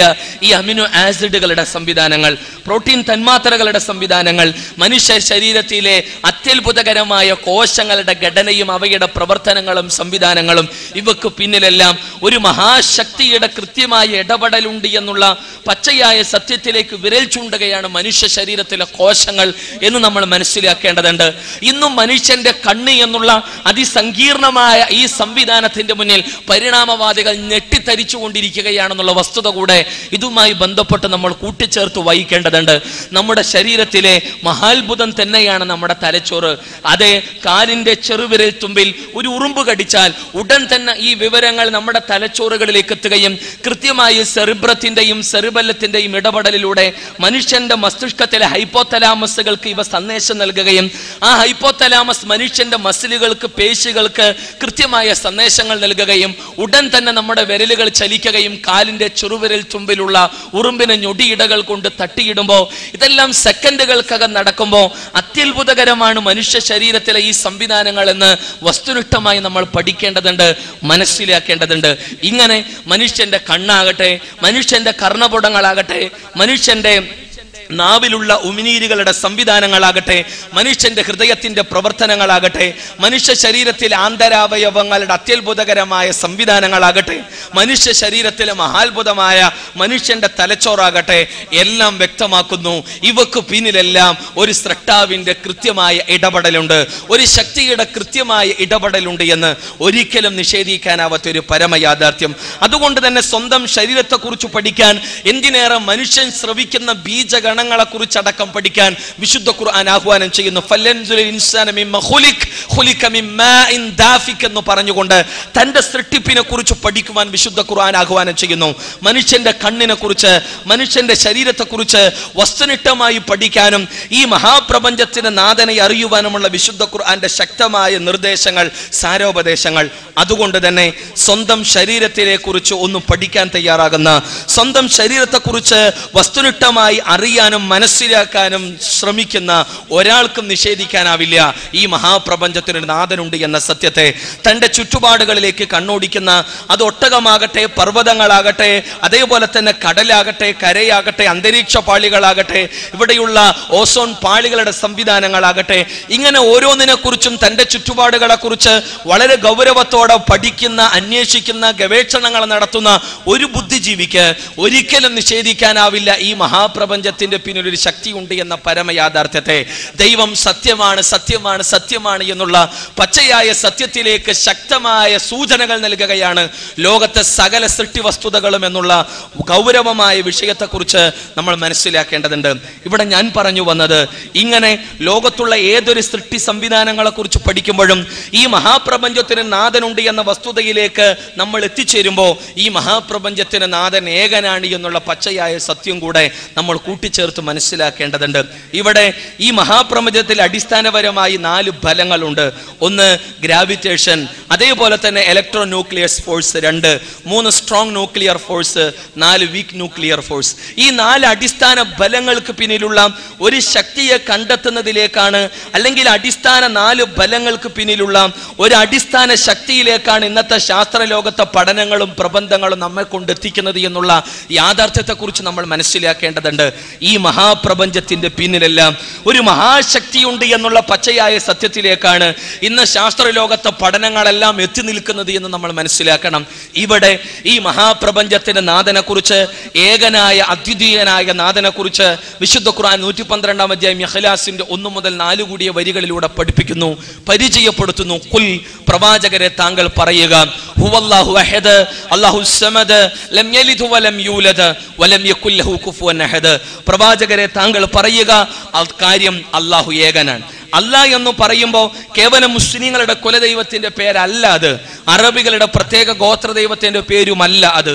മറിച്ച് ഈ മഹാപ്രപഞ്ചത്തെ സൃഷ്ടിച്ചു പരിപാലിക്കുന്ന ഈ മഹാപ്രപഞ്ചത്തിന്റെ നാഥനെ, അധിപതിയെ അറബി ഭാഷയിൽ പരിചയപ്പെടുത്താവുന്ന ഏറ്റവും ഉന്നതമായ നാമമാണ് അല്ലാഹ്. അവൻ ഏകനാണ്, അദ്വിതീയനാണ്. അല്ലാഹു സമദ്, അവൻ ഏവർക്കും ആശ്രയം നൽകുന്നവനാണ്. ലം യലിദ് വലം യൂലദ്, അവന് സന്തതികളില്ല, അവൻ ആരുടെയും സന്തതിയുമല്ല. വലം യകുൽ ലഹു കുഫുവൻ അഹദ്, അവന് തുല്യനായി ആരും തന്നെ ഇല്ല എന്ന് വളരെ കൃത്യമായി നിഷ്കളങ്കത അൽ ഇഖ്ലാസ് എന്ന അധ്യായത്തിലൂടെ ആർക്കും മനസ്സിലാകാവുന്ന തലത്തിൽ ഈ മഹാപ്രപഞ്ചത്തിന്റെ നാഥനെ, ഏകനും അദ്വിതീയനുമായ പടച്ചതമ്പുരാനെ പരിചയപ്പെടുത്തുകയാണ് വിശുദ്ധ ഖുർആനിലെ അൽ ഇഖ്ലാസ്, സൂറത്തുൽ ഇഖ്ലാസിന്റെ 1 മുതൽ 4 കൂടിയ വരികൾ എന്ന് നമ്മൾ മനസ്സിലാക്കേണ്ടതുണ്ട്. ചുരുക്കത്തിൽ ഈ മഹാപ്രപഞ്ചത്തെ കുറിച്ചുള്ള പഠനങ്ങളെല്ലാം ഈ ലോകത്തിനൊരു ദൈവമുണ്ട്, ഒരു സ്രഷ്ടാവുണ്ട്, ഒരു ശക്തിയുണ്ട്, സ്രഷ്ടാവ് സത്യമാണ്, ദൈവം എന്നതൊരു പരമയാഥാർത്ഥ്യമാണ് എന്നുള്ള വസ്തുതയിലേക്ക് നമ്മെ കൊണ്ടെത്തിക്കുമ്പോൾ ലോകത്തുള്ള ജന്തുജീവ വർഗങ്ങൾക്കിടയിലുള്ള മാർഗദർശനത്തെക്കുറിച്ചും അവയുടെ കൂടുനിർമ്മാണത്തെക്കുറിച്ചും അവയുടെ ഇരതേടലിനെ കുറിച്ചും അവരുടെ നിലനിൽപ്പുമായി ബന്ധപ്പെട്ട അന്വേഷണങ്ങളും പഠനങ്ങളും നമ്മളെ കൊണ്ടെത്തിക്കുന്നത് ഈ മഹാപ്രപഞ്ചത്തിന്റെ നാഥന്റെ കൃത്യമായ മാർഗദർശനമാണ് അവക്ക് പിന്നിലെല്ലാം എന്ന് നമുക്ക് സുതരാൻ ബോധ്യപ്പെടും. പ്രത്യേകിച്ച് തേനീച്ചയുടെ കൂട് നിർമ്മാണവും അവയുടെ തേൻ ശേഖരിക്കുന്നവരുടെ തേൻ ഇന്ന ഭാഗത്തുണ്ട് എന്ന വിവരം തൻ്റെ കൂട്ടാളികൾക്ക് പരിചയപ്പെടുത്തുന്ന അവയുടെ പ്രത്യേകമായ വാഗിൾ ഡാൻസുകളെല്ലാം അത്യത്ഭുതകരമായ മാർഗദർശനം അവക്ക് കിട്ടുന്നുണ്ട് എന്ന് നമുക്ക് ബോധ്യപ്പെടുകയാണ്. വിശുദ്ധ ഖുർആൻ 16-ാം അധ്യായം സൂറത്തുൽ നഹ്ലിന്റെ തേനീച്ച എന്ന അധ്യായത്തിന്റെ 68-69 വരികളിലൂടെ പഠിപ്പിക്കുന്നു. وَأَوْحَى رَبُّكَ إِلَى النَّحْلِ أَنِ اتَّخِذِي مِنَ الْجِبَالِ بُيُوتًا وَمِنَ الشَّجَرِ وَمِمَّا يَعْرِشُونَ ثُمَّ كُلِي فَاسْلُكِي سُبُلَ رَبِّكَ ذُلُلًا എന്ന് തുടങ്ങിയ ശ്രദ്ധേയമായ വരികൾ. അഥവാ തേനീച്ചക്ക് നാം ബോധനം നൽകിയിരിക്കുന്നു എന്ന് പറഞ്ഞുകൊണ്ട് സൃഷ്ടി മഹാപ്രപഞ്ചത്തിന്റെ നാഥന്റെ സംസാരം, അഥവാ തേനീച്ചക്ക് കൂട് നിർമ്മിക്കുവാനുള്ള കൃത്യമായ മാർഗദർശനവും ബോധനവും നാം നൽകിയിട്ടുണ്ട്. ജനങ്ങൾ പടുത്തുയർത്തുന്ന ഭവനങ്ങളിലും അതേപോലെ തന്നെ ഉയർന്നു നിൽക്കുന്ന പ്രദേശങ്ങളിലും അതേപോലെ മരങ്ങൾ ും അതെ, ആ തേനീച്ചക്ക് നൽകുന്ന നിർദ്ദേശങ്ങളുടെ ഭാഗം എന്നോണം നമുക്ക് മനസ്സിലാക്കാൻ കഴിയുന്നത് സുമ്മ കുലി ഫസ്ലുക്കി ഇത്തഖദി എന്നുള്ള പ്രയോഗങ്ങൾ, കൂട് നിർമ്മിക്കണമെന്നുള്ള കൽപ്പന പെൺതേനീച്ചയോടുള്ള കൽപ്പനയായി, തേൻ ശേഖരിക്കുവാനുള്ള കൽപ്പന പെൺതേനീച്ചയോടുള്ള കൽപ്പനയായി കൊണ്ടുള്ള വിശുദ്ധ ഖുർആന്റെ പരാമർശങ്ങൾ ആ രംഗത്ത് തേനീച്ചയെക്കുറിച്ചുള്ള വ്യത്യസ്തങ്ങളായ പഠനങ്ങൾക്ക് മുന്നിൽ, അതിന്റെ അത്യത്ഭുതകരമായ അവക്ക് നൽകപ്പെട്ട മാർഗദർശനങ്ങൾക്ക് മുന്നിൽ തരിച്ചു നിൽക്കുകയാണ് ഇന്നത്തെ ശാസ്ത്രലോകം എന്ന് നമ്മൾ മനസ്സിലാക്കേണ്ടതുണ്ട്. അഥവാ തേനീച്ചന്റെ കൂട് ഷഡ്ഭുജാകൃതിയിലാണ് തേനീച്ച തന്റെ കൂട് നിർമ്മിക്കുക. ശക്തവും ഭദ്രവുമാണ് അവയുടെ ആ സംവിധാനങ്ങൾ. അതെ, എഞ്ചിനീയറിംഗ് ബിരുദധാരിയായ ആളുകളെ സംബന്ധിച്ചിടത്തോളം മണിക്കൂറുകൾ പണിയെടുത്താൽ പോലും ഇത്ര കൃത്യതയോടെ ഇത്ര സൂക്ഷ്മതയോടുകൂടെ ഈ രീതിയിൽ ഒരു കൂട് വാർത്തെടുക്കാൻ കഴിഞ്ഞുകൊള്ളണമെന്നില്ല. അതുകൊണ്ട് തന്നെ ശാസ്ത്രലോകത്തെ ഞെട്ടിപ്പിക്കുകയാണ് ഇത്തിരി പോന്ന തേനീച്ചയുടെ സംവിധാനങ്ങളും അതിന്റെ കൂട് നിർമ്മാണവും എന്ന് നമ്മൾ മനസ്സിലാക്കേണ്ടതുണ്ട്. ഒരു പ്രദേശത്ത് തേനുണ്ട് എന്ന വിവരം അറിഞ്ഞ് അവിടെ നിന്ന് തേൻ ശേഖരിച്ച് തൻ്റെ കൂട്ടിന്റെ മുന്നിൽ വന്ന് തൻ്റെ കൂട്ടുകാരികളായ വർക്കേഴ്സുകളായ തേനീച്ചക്കൂട്ടിലെ വർക്കേഴ്സുകളായ പെൺതേനീച്ചകൾക്ക് മുന്നിൽ ഒരു തരം പ്രത്യേകമായ ഡാൻസ് കളിക്കുകയാണ് തേനീച്ച. ആ ഡാൻസിന്റെ ആ കളി അനുസരിച്ചാണ് ഏതു ഭാഗത്ത് ഇന്ന സ്ഥലത്ത് ഏത് സ്ഥലത്താണ് പൂക്കളുള്ളത് എന്ന വിവരം തൻ്റെ കൂട്ടുകാരികളായ പെൺതേനീച്ചകൾക്ക് ഈ തേനീച്ച തൻ്റെ നൃത്തത്തിലൂടെയാണ് വിവരം നൽകുന്നത് എന്നുള്ള വസ്തുത കൂടെ നമ്മൾ മനസ്സിലാക്കേണ്ടതുണ്ട്. ആ സ്ഥലത്തേക്ക് തന്നെ ഈ പറയുന്ന വർക്കേഴ്സുകളെല്ലാം ടീമായി കടന്നു ചെല്ലുകയും അവിടെ നിന്ന് തേൻ ശേഖരിക്കുകയും ചെയ്യുന്ന പ്രവണതകൾ, തേനീച്ചയുടെ കൂട് നിർമ്മാണവും അതിന്റെ തേൻ ശേഖരവും, തേൻ ഇന്ന ഭാഗത്തുണ്ട് ഇന്ന പ്രദേശത്തെ പൂക്കളിലുണ്ട് എന്നുള്ള അതിന്റെ ആശയ വിനിമയവും എല്ലാം തന്നെ ശാസ്ത്രലോകം ഈ അത്ഭുതകരമായ മാർഗദർശനങ്ങൾക്ക് മുന്നിൽ തരിച്ചു നിൽക്കുകയാണ്. അതേപോലെ തന്നെ ആർട്ടിക്കിൽ നിന്ന് അന്റാർട്ടിലേക്കും അന്റാർട്ടിക്കിൽ നിന്ന് ആർട്ടിക്കിലേക്കും ദേശാന്തര ഗമനം നടത്തുന്ന ആർട്ടിക് ടേണുകളുടെ ഈ ദേശാന്തര ഗമനങ്ങൾ 18,000-ഓളം കിലോമീറ്ററിലധികം താണ്ടുന്നുണ്ട് ഇവയുടെ യാത്ര എന്ന് നമ്മൾ മനസ്സിലാക്കേണ്ടതുണ്ട്. ആർട്ടിക്കിൽ നിന്ന് അന്റാർട്ടിലേക്ക് ഈ പക്ഷികൾ പറന്നുപോയി അവിടെ മുട്ടയിട്ട് തന്റെ കുഞ്ഞുങ്ങൾക്ക് ജന്മം നൽകി തിരിച്ചു പറക്കുമ്പോൾ അതെ ഈ ചെറിയ കുഞ്ഞുങ്ങളാണ് ഇവക്ക് മുന്നിൽ, ഈ തള്ളപ്പക്ഷിക്ക് മുന്നിൽ പറക്കുന്നത് എന്നുള്ള യാഥാർത്ഥ്യം നമ്മൾ മനസ്സിലാക്കേണ്ടതുണ്ട്. തങ്ങളുടെ രക്ഷിതാക്കൾ ഏതൊരു പ്രദേശത്തെ, ഏതൊരു മരത്തിലെ, ഏതൊരു കൊമ്പിലെ, ഏതൊരു കൂട്ടിൽ നിന്നാണ് യാത്ര പുറപ്പെട്ടത്, അതേ പ്രദേശത്തെ, അതേ മരത്തിലെ, അതേ കൊമ്പിലെ, അതേ കൂട്ടിലേക്ക് തിരിച്ച് യാത്ര ചെയ്യുന്ന ആർട്ടിക് ടേണുകൾ ഈ യാത്രയിൽ ആയിരക്കണക്കിന് കിലോമീറ്ററുകൾ അവ താണ്ടുമ്പോൾ, 18,000-ഓളം കിലോമീറ്ററുകൾ അവ താണ്ടുമ്പോൾ ഇവക്ക് കൃത്യമായി ഈ രംഗത്ത് മാർഗവും മാർഗദർശനവും നൽകുന്നവൻ ആരാണ്? ഇതെല്ലാം കേവലം യാദൃശ്ചികമായി അതൊക്കെ അങ്ങനെ എന്ന ഒഴുക്കൻ മട്ടിൽ പറഞ്ഞു പോവാൻ ആർക്കും കഴിയും. പക്ഷേ വസ്തുനിഷ്ഠമായി പഠിക്കുന്ന, ചിന്തിക്കുന്ന ഒരാൾക്കും ഈ അത്ഭുതകരമായ ഈ മാർഗദർശനത്തെ കേവലം നിസ്സാരവൽക്കരിക്കാനാവില്ല. വസ്തുനിഷ്ഠമായി ഗൗരവമായി നമുക്ക് ഈ വിഷയത്തെ നമ്മൾ മനസ്സിലാക്കേണ്ടതുണ്ട്. അതോടൊപ്പം നാം അറിയേണ്ടതുണ്ട്, മനസ്സിലാക്കേണ്ടതുണ്ട് സാൽമൺ മത്സ്യങ്ങളുടെ യാത്രകൾ. ശുദ്ധ നദീ തടാകങ്ങളിൽ നിന്ന് പസഫിക്കിലേക്ക് യാത്ര ചെയ്തെത്തുന്ന സാൽമൺ മത്സ്യങ്ങൾ തിരിച്ച് അതേ പ്രദേശങ്ങളിലേക്ക് തന്നെ ശുദ്ധ നദീ തടാകങ്ങളിലേക്ക് തിരിച്ച് യാത്ര ചെയ്യുന്നതിനിടയിൽ 32,000-ഓളം കിലോമീറ്ററുകളാണ് കടലിന്റെ ആഴിയിലൂടെ ഇപ്പറയുന്ന വെള്ളത്തിലൂടെ ശുദ്ധ നദീ തടാകങ്ങളിൽ എത്തുവാൻ വേണ്ടി ഇവ യാത്ര ചെയ്യുന്നത് എന്ന് നമ്മൾ മനസ്സിലാക്കേണ്ടതുണ്ട്. ഏറെക്കുറെ 4 വർഷത്തോളം എടുക്കും ഇവരുടെ യാത്ര. അഥവാ കൃത്യമായി കടലിന്റെ ആഴിയിൽ പോലും ഈ മത്സ്യങ്ങൾക്ക് കൃത്യമായ വഴിയും മാർഗവും മാർഗദർശനവും നൽകിക്കൊണ്ടിരിക്കുന്നവൻ ആരാണ് എന്ന് ഗൗരവമായി നമ്മൾ മനസ്സിലാക്കേണ്ടതുണ്ട്. എന്തിനേറെ കങ്കാരുവിനെ കുറിച്ച് പഠിക്കുമ്പോൾ തൻ്റെ കുഞ്ഞിന് ജന്മം നൽകുന്ന തള്ളക്കങ്കാരും അതെ തൻ്റെ ജനനേന്ദ്രിയത്തിൽ നിന്ന് തൻ്റെ ചോര പൈതൽ പുറത്തു വരുന്നതിന് മുമ്പ് തന്നെ ജനനേന്ദ്രിയം മുതൽ തൻ്റെ പുറന്തോട്ടിലുള്ള തോൽസഞ്ചി വരെ നാവുകൊണ്ട് പ്രത്യേകമായി വടിച്ചെടുത്ത് ഈ ഇത്തിരി കുഞ്ഞന് തൻ്റെ പുറം സഞ്ചിയിലേക്ക് കയറുവാനുള്ള വഴിമാർഗം ഒരുക്കി വെക്കുന്ന തള്ളക്കങ്കാരു തൻ്റെ കുഞ്ഞിന് ചോര പൈതലിന് ജന്മം നൽകുമ്പോൾ 1.5-2 സെന്റിമീറ്റർ മാത്രമേ ഈ കുഞ്ഞിന് വലിപ്പുണ്ടാവുള്ളൂ. കുഞ്ഞൻ കൈകളും കുഞ്ഞൻ കണ്ണുകളുമായിട്ടുള്ള ഒരു ചോര എന്ന് തന്നെ പറയാം. ഈ ജനനേന്ദ്രിയത്തിൽ നിന്ന് പുറത്തു വരുന്ന ഈ കുഞ്ഞൻ കങ്കാരു കുഞ്ഞ് തൻ്റെ മാതാവ് തൻ്റെ പുറം സഞ്ചിയിലേക്ക് നാവുകൊണ്ട് വടിച്ചു വച്ച വഴിയിലൂടെ അള്ളിപ്പിടിച്ച് കയറി വരികയും എന്നിട്ട് പുറസഞ്ചിയിലേക്ക് കാലെടുത്തു വെക്കുകയും എന്നിട്ട് തൻ്റെ മാതാവിൻ്റെ അമ്മിഞ്ഞയുടെ മുലക്കണ്ണെടുത്ത് വായിലിടേണ്ട താമസം അത് വീർത്ത് ടൈറ്റാവുകയും പിന്നെ എത്ര ഉയർന്ന രീതിയിൽ കങ്കാരു ചാടിയാലും തൻ്റെ ഈ സഞ്ചിയിൽ നിന്ന് ഒരിക്കലും ഈ കുഞ്ഞ് തെറിച്ചു പോവാതെ അവിടെ തന്നെ സുരക്ഷിതമാണ്, ഭദ്രമാണ് എന്ന് നമ്മൾ മനസ്സിലാക്കേണ്ടതുണ്ട്. ഈ അത്യത്ഭുതകരമായ മാർഗദർശനം ഇവക്ക് നൽകിയവൻ ആരാണ്? ഇങ്ങനെ ലോകത്തെ ഏതൊരു പക്ഷികളിലേക്കും ഏതൊരു ജന്തുജീവ വർഗങ്ങളെ കുറിച്ച് നമ്മൾ പഠിക്കുകയും അറിയുകയും അന്വേഷിക്കുകയും ചെയ്യുമ്പോൾ അവക്ക് ലഭിക്കുന്ന അവയുടെ കൂട് നിർമ്മാണമാകട്ടെ, അവയുടെ നിലനിൽപ്പാകട്ടെ, അവയുടെ ഇരതേടൽ പ്രക്രിയയാകട്ടെ, അങ്ങനെ ഏതിനെ കുറിച്ചും അന്വേഷിക്കുകയും പഠിക്കുകയും ചെയ്യുമ്പോൾ ധരിച്ചു നിൽക്കാനേ നമുക്ക് കഴിയൂ. അത്ഭുതത്താൽ ധരിച്ചു നിൽക്കാനേ നമുക്ക് കഴിയുകയുള്ളൂ. അതുകൊണ്ട് തന്നെ അത്ഭുതത്തോടെ നിൽക്കുന്ന, വളരെ ഗൗരവമായി ഈ വിഷയത്തെ മനസ്സിലാക്കുന്ന ആളുകളുടെ ഹൃദയത്തിന്റെ അകത്തളത്തുന്നുള്ള പ്രതികരണമായി കൊണ്ടാണ് വിശുദ്ധ ഖുർആൻ പറഞ്ഞത്, റബ്ബന മാ ഖലഖത ഹാദാ ബാതില സുബ്ഹാനക ഫഖിന അദാബന്നാർ. ഞങ്ങളുടെ നാഥ, ഇതൊന്നും ഈ മഹാപ്രപഞ്ചത്തിൽ കാണുന്ന ഒന്നും നീ വൃഥാ സൃഷ്ടിച്ചതല്ല. സുബ്ഹാനക്, നീ എത്ര പരിശുദ്ധനാണ് നാഥ. സൃഷ്ടി മഹാപ്രപഞ്ചത്തിന്റെ നാഥനെ വാഴ്ത്തുകയും അവന്റെ നാമത്തെ പ്രകീർത്തിക്കുകയും അവന്റെ മുന്നിൽ വിനയാന്വിതനായി ഈ ജ്വലിക്കുന്ന നരകശിക്ഷയിൽ നിന്നും കാത്തു സംരക്ഷിക്കണമേ എന്ന പ്രതികരണമാകേണ്ടതുണ്ട് ഒരു വിവേകമതിയുടേത് എന്ന് വിശുദ്ധ ഖുർആൻ നമ്മെ പഠിപ്പിക്കുന്നു.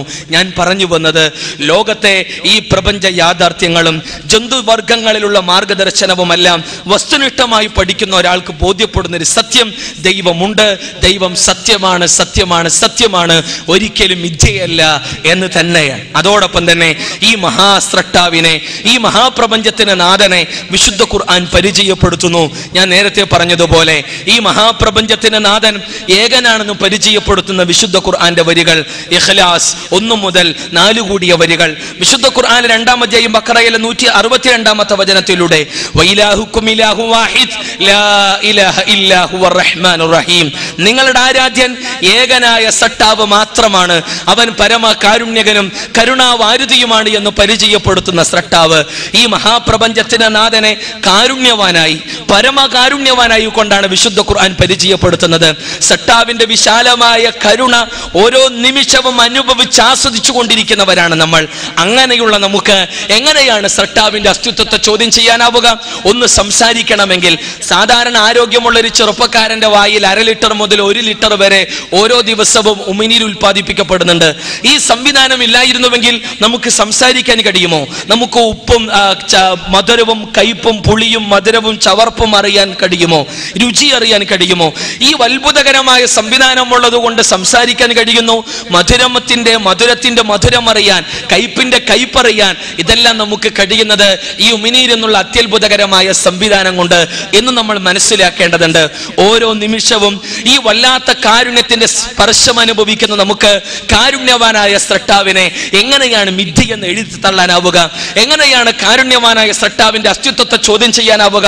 നമുക്കൊന്ന് ശരീരത്തിന്റെ സന്തുലിതാവസ്ഥ നിലനിർത്തി ഒന്ന് നിൽക്കണമെങ്കിൽ ഈ കർണപുടങ്ങൾ കൂടിയേ തീരൂ. കർണപുടങ്ങൾ ഇല്ലായിരുന്നുവെങ്കിൽ, ചെവി ഇല്ലായിരുന്നുവെങ്കിൽ ഒന്ന് നിൽക്കാൻ പോലും നമുക്ക് കഴിയില്ല.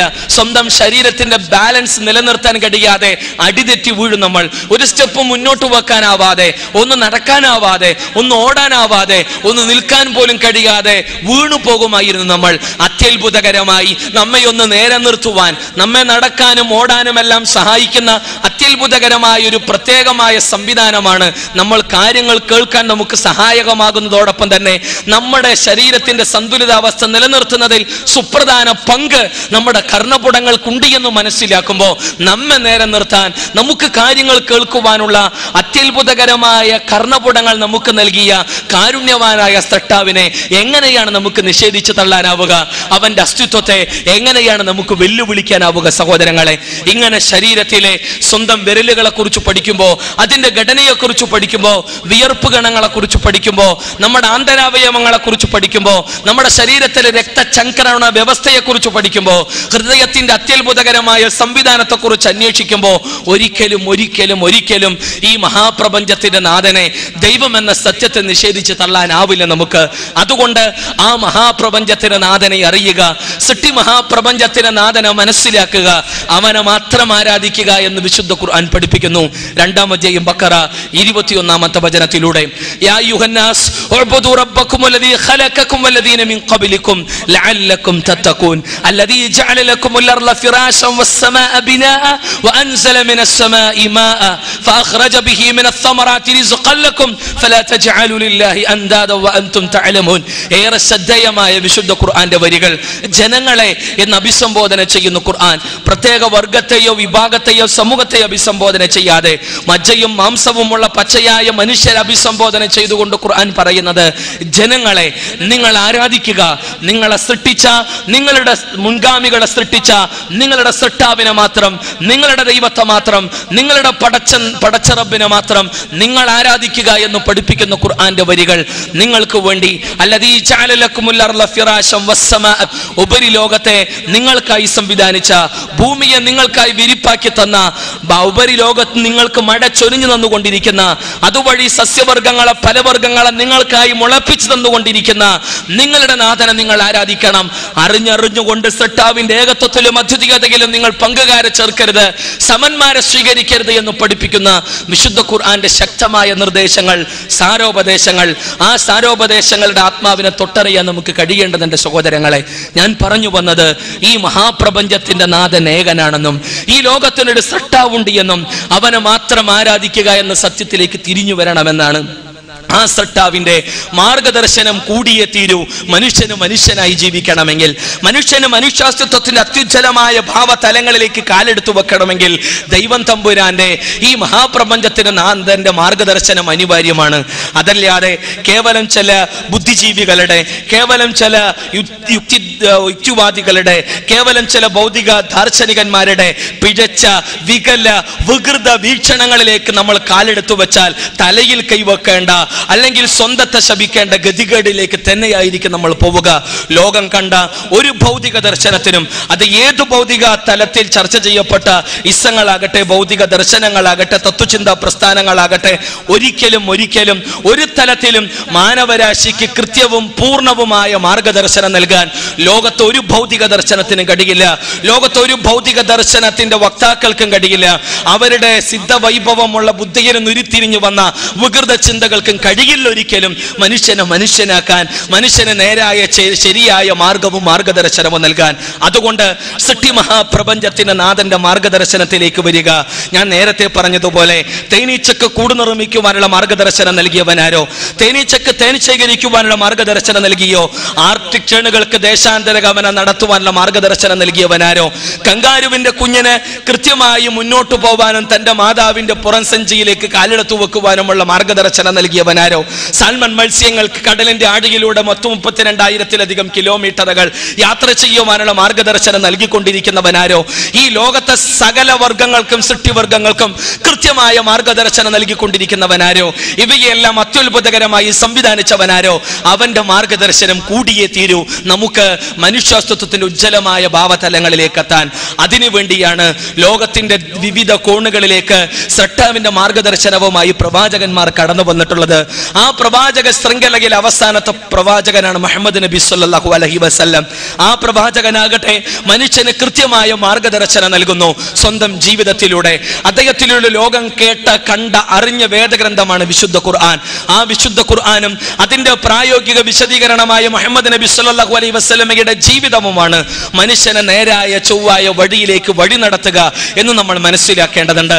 വിശുദ്ധ ഖുർആൻ പറഞ്ഞു, ഇന്ന ഹാദൽ ഖുർആൻ യഹ്ദീ ലില്ലതി ഹിയ അഖ്വം വയുബശ്ശിറുൽ മുഅ്മിനീന അല്ലദീന യഅമലൂന സ്വാലിഹാത്തി അന്ന ലഹും അജ്റൻ കബീറ. ഇതാ വിശുദ്ധ ഖുർആൻ ശരിയായ വഴിയിലേക്ക് മാർഗദർശനം നൽകുന്ന ഗ്രന്ഥം. ഇതാ വിശ്വസിക്കുന്ന സൽക്കർമ്മകാരികൾക്ക് ലഭിക്കാനിരിക്കുന്ന അത്യുന്നതമായ പ്രതിഫലത്തെക്കുറിച്ച് സന്തോഷ വാർത്ത അറിയിക്കുന്ന ഗ്രന്ഥം ഇതാ എന്ന്. ആ വിശുദ്ധ ഖുർആൻ മനുഷ്യനെ സകല നന്മകളിലേക്കും വഴി നടത്തുന്ന മാർഗദർശനമാണ്. സകല തിന്മകളെ കുറിച്ചും ശക്തമായ ബോധവൽക്കരണം നടത്തുന്ന ദൈവികമായ താക്കീതാണ്, മാർഗദർശനമാണ്.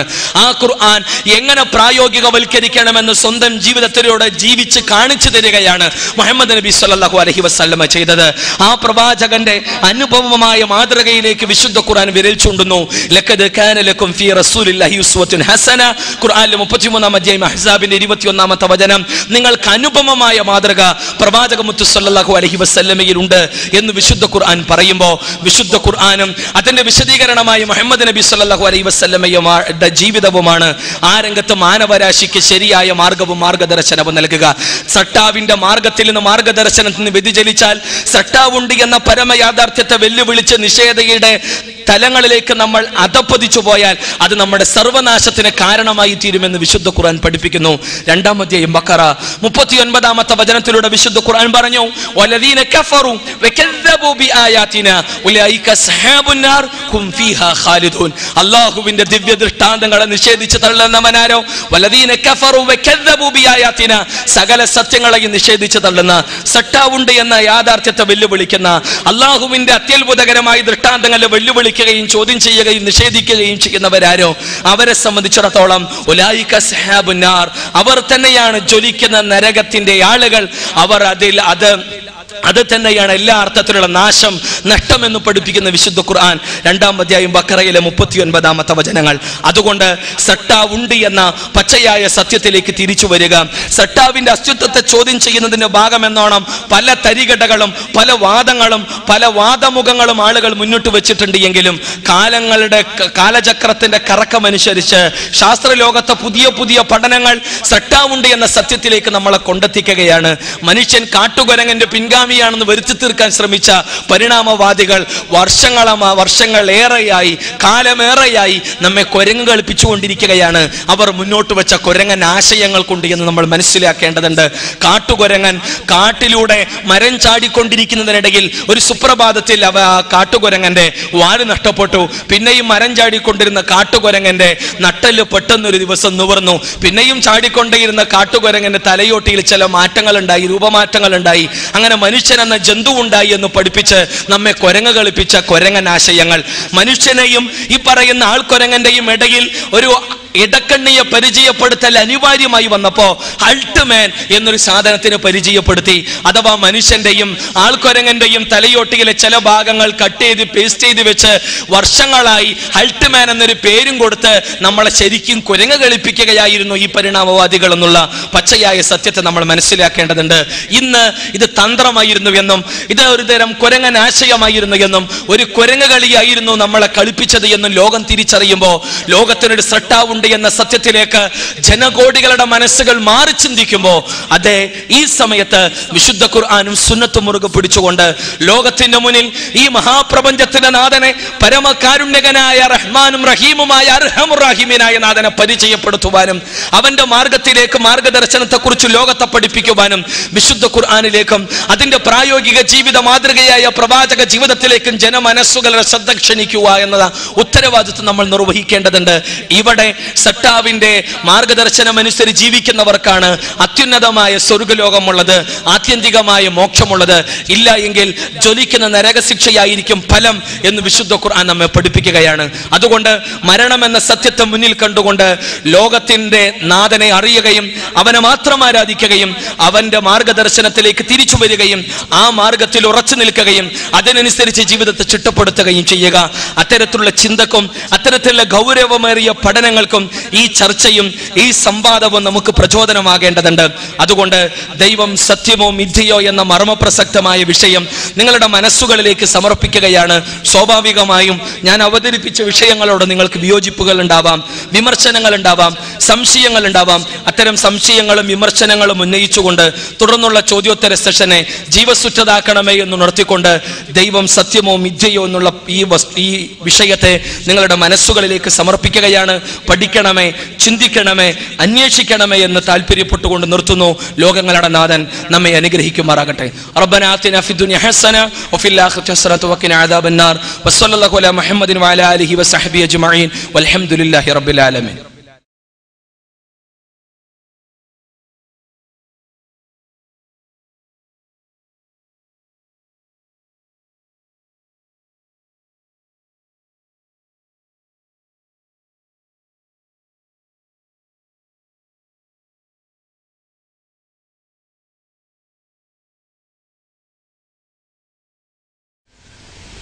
അക്ബർ സാഹിബ്, ആദ്യമായി എല്ലാ മതങ്ങളും വന്നിറങ്ങിയ ഈ കൊടുങ്ങല്ലൂരിലെ പുണ്യഭൂമിയിലേക്ക് താങ്കൾക്ക് എൻ്റെ സ്വാഗതം. എൻ്റെ പേര് സിദ്ദീഖ്.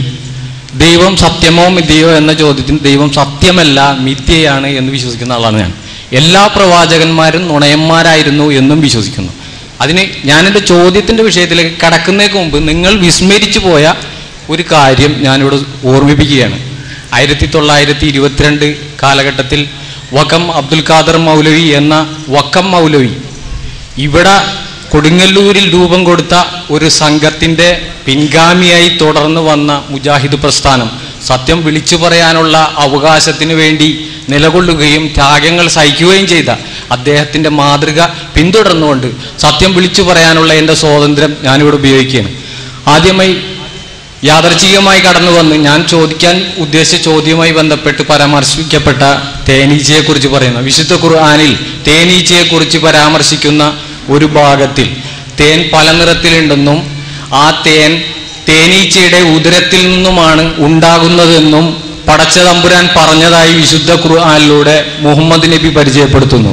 ഇന്ന് ഈ ലോകത്തിലെ നഴ്സറി കുട്ടികൾക്ക് വരെ അറിയാവുന്ന ഒരു കാര്യമാണ് തേനീച്ച ശേഖരിക്കുന്നത് പൂമ്പൊടിയിൽ നിന്നും ഇപ്പോൾ പലചരക്ക് കടയിലെ ശർക്കരയും പഞ്ചസാര ചാക്കിൽ നിന്നും ഒക്കെയാണെന്നുള്ളത്. തേനീച്ചയുടെ വയറ്റിൽ നിന്നുമാണ് തേൻ ഉണ്ടാകുന്നു എന്ന് പറയുന്ന ദൈവം മിഥ്യയാണ്, അറിവില്ലാത്തവനാണ്, അല്പജ്ഞാനിയായ മനുഷ്യന്റെ കണ്ടെത്തൽ മാത്രമായിരുന്നു ഇത് എന്ന് വിശ്വസിക്കുന്നു. ഇതിന് മറുപടി പറയുക. അസ്സലാമു അലൈക്കും വറഹ്മത്തുള്ളാഹി. ബിസ്മില്ലാഹിർ റഹ്മാനിർ റഹീം. അൽഹംദുലില്ലാഹി റബ്ബിൽ ആലമീൻ.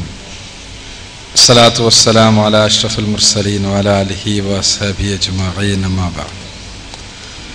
അഊദു ബില്ലാഹി മിനശ് ശൈത്വാനിർ റജീം. ബിസ്മില്ലാഹിർ റഹ്മാനിർ റഹീം.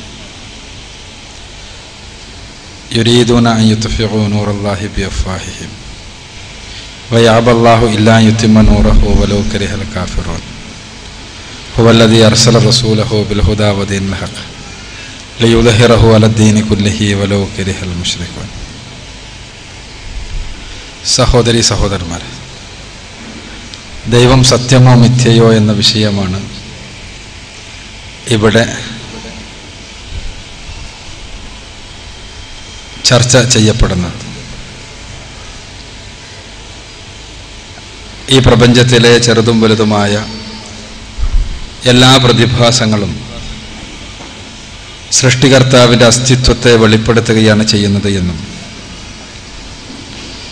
ആ സൃഷ്ടികർത്താവിനെ അറിയാൻ ശ്രമിക്കണമെന്നാണ് പരിശുദ്ധ ഖുർആൻ ആവർത്തിച്ച് ആവശ്യപ്പെടുന്നത് എന്നും ഈ സൃഷ്ടാവിനെ അറിയുമ്പോൾ അവൻ്റെ മാർഗദർശനം അനുധാവനം ചെയ്തുകൊണ്ട് ജീവിക്കേണ്ടത് അനിവാര്യമാണ് എന്ന് ബോധ്യപ്പെടുമെന്നും ആ മാർഗദർശന പ്രകാരമുള്ള ജീവിതം വഴിയാണ് മനുഷ്യർക്ക് ശാശ്വതമായ രക്ഷ കൈവരിക്കുവാൻ കഴിയുക എന്നുമുള്ള ആശയങ്ങളാണ് വളരെ സംക്ഷിപ്തമായി ഇവിടെ വിശദീകരണത്തിൽ അവതരിപ്പിച്ചിട്ടുള്ളത്. ഈ വിഷയകമായ ചോദ്യങ്ങളും വിമർശനങ്ങളും ഉന്നയിച്ച് ഈ സംവാദ വേദിയെ സമ്പന്നമാക്കണമേ എന്ന് ആമുഖമായി അഭ്യർത്ഥിക്കുകയാണ്. സുഹൃത്ത് സിദ്ദീഖിൻ്റെ ചോദ്യം, എല്ലാ പ്രവാചകന്മാരും കള്ളന്മാരും കൊള്ളരുതാത്തവരും കള്ളം പറഞ്ഞവരുമാണ്. പരിശുദ്ധ ഖുർആനിൽ തേനീച്ചയെക്കുറിച്ച് പറയുന്നിടത്ത് തേനീച്ചയുടെ വയറ്റിൽ നിന്നാണ് ഉണ്ടാകുന്നതെന്ന് പറഞ്ഞിട്ടുണ്ട്. ഇത് നഴ്സറി ക്ലാസ്സിലെ കുട്ടികൾക്ക് പോലും അറിയാവുന്നതാണ്. തേനീച്ചയുടെ വയറ്റിൽ നിന്നല്ല, പൂവിൽ നിന്നാണ് ഉണ്ടാകുന്നത് എന്ന്. അപ്പം അതുകൊണ്ട് തന്നെ ഇത്തരം പൊട്ടത്തരങ്ങൾ പറയുന്ന ഗ്രന്ഥം, അത് എന്ന് പറയുന്ന ദൈവം, ഇതെല്ലാം മിഥ്യയാണ് എന്നാണ് അദ്ദേഹം വളരെ ശക്തമായ ഭാഷയിൽ ഇവിടെ അവതരിപ്പിച്ചിട്ടുള്ളത്.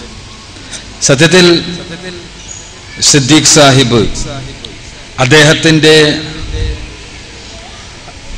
മുൻധാരണകൾ, എന്തിനൊക്കെയുള്ള വിരോധം, ആ വിരോധങ്ങളുടെ അടിസ്ഥാനത്തിൽ അദ്ദേഹത്തിൻ്റെ ആശയങ്ങൾ പറയുമ്പോൾ വിഷയങ്ങൾ പഠിക്കുവാൻ സന്നദ്ധമാകണം എന്നാണ് വളരെ വിനീതമായി അദ്ദേഹത്തോട് അഭ്യർത്ഥിക്കുവാനുള്ളത്. യഥാർത്ഥത്തിൽ തേൻ എന്ന് പറഞ്ഞാൽ എന്താണ് സാർ? തേൻ തീർച്ചയായും പൂക്കളിലുള്ള ചില ഫലങ്ങളിലുള്ള അതിൽ ഉൽപ്പാദിപ്പിക്കപ്പെടുന്ന ഷഡ്പദങ്ങളെ ആകർഷിക്കുന്നതിന് വേണ്ടി പ്രത്യേകമായി ഉൽപ്പാദിപ്പിക്കപ്പെടുന്ന ദ്രാവകമാണ് നമ്മൾ നെക്ടാർ എന്ന ഇംഗ്ലീഷിൽ പറയുന്ന തേനിന്റെ പ്രാഥമികമായ തലം. എന്നാൽ പരിശുദ്ധ ഖുർആനിൽ പറയുന്ന തേൻ ഇംഗ്ലീഷിൽ നെക്ടാർ എന്ന് പറയുന്ന, മലയാളത്തിലാവുമ്പോൾ നമുക്ക് തേൻ എന്ന് തന്നെയാണ് നേർക്കുനേരെ പറയാൻ കഴിയുള്ളൂ. എന്തിനും പൂവിൽ നിന്ന് ലഭിക്കുന്ന തേനല്ല. പൂവിൽ നിന്ന് ലഭിക്കുന്ന തേനിനെ സംബന്ധിച്ചിടത്തോളം അതിന് പ്രത്യേകമായ ഔഷധ ഗുണങ്ങൾ എന്തെങ്കിലും ഉള്ളതായി കൃത്യമായി ശാസ്ത്രീയമായി സ്ഥാപിക്കപ്പെട്ടിട്ടില്ല. പരിശുദ്ധ ഖുർആനിലെ 16-ാമത്തെ അധ്യായം സൂറത്തുൻ നഹ്ലിലെ തേനീച്ചയെ കുറിച്ചുള്ള സൂക്തത്തിലെ 68-69 വചനങ്ങളിൽ വഔഹാ റബ്ബുക ഇലൻ നഹ്ലി എന്ന് തുടങ്ങുന്ന വളരെ ദീർഘമായ വചനങ്ങളാണ് എൻ്റെ സിദ്ദീഖ് സാഹിബിന്റെ പരാമർശത്തിൽപ്പെട്ടിട്ടുള്ളത്. ഇവിടെ സിദ്ദീഖ് സാഹിബ് ശ്രദ്ധിക്കാത്തൊരു കാര്യം, അതേ തേനിനെ കുറിച്ച് ഉദരത്തിൽ നിന്നുണ്ടാകുന്നു എന്ന് പറഞ്ഞ ഉടനെ തന്നെ പരിശുദ്ധ ഖുർആൻ പറയുന്ന ഒരു കാര്യം, ഷിഫ ഉണ്ട്, അതിൽ രോഗശമനമുണ്ട് എന്ന്. എന്താണ് ഇവിടെ രോഗശമനം നൽകുന്ന തേൻ? അത് നഴ്സറി ക്ലാസ്സിലൊന്നും പോണ്ട, അതിന് എവിടെയും പോണ്ട. ഏത് എന്തെങ്കിലും ഒരു അന്തമുള്ള ഒരു സാധാ മനുഷ്യനോട്, മലയാളിനോട് ചോദിച്ചാൽ മതി, എന്തുകൊണ്ടാണ് നമ്മൾ തേനീച്ച, ഇവിടെ പലരും തേന് കൊണ്ടുവരുന്ന ആളുകൾ ഉണ്ടാകാറുണ്ട് അല്ലെ, തേനിങ്ങനെ വടിവാണിപ്പോ കരയിൽ വിൽക്കുന്ന ആളുകൾ ഉണ്ടാകാറുണ്ട്. ആ വഴിവാണിഭക്കാരായി വിൽക്കുന്ന ആളുകൾ പോലും അവർ വിൽക്കുന്ന തേൻ ഒറിജിനലാണ് എന്ന് വരുത്തുന്നതിന് വേണ്ടി ഒരുപാട് പരീക്ഷണങ്ങൾ നടത്തി കാണിക്കാറുണ്ട്. എന്താണ് ഈ ഒറിജിനൽ തേൻ?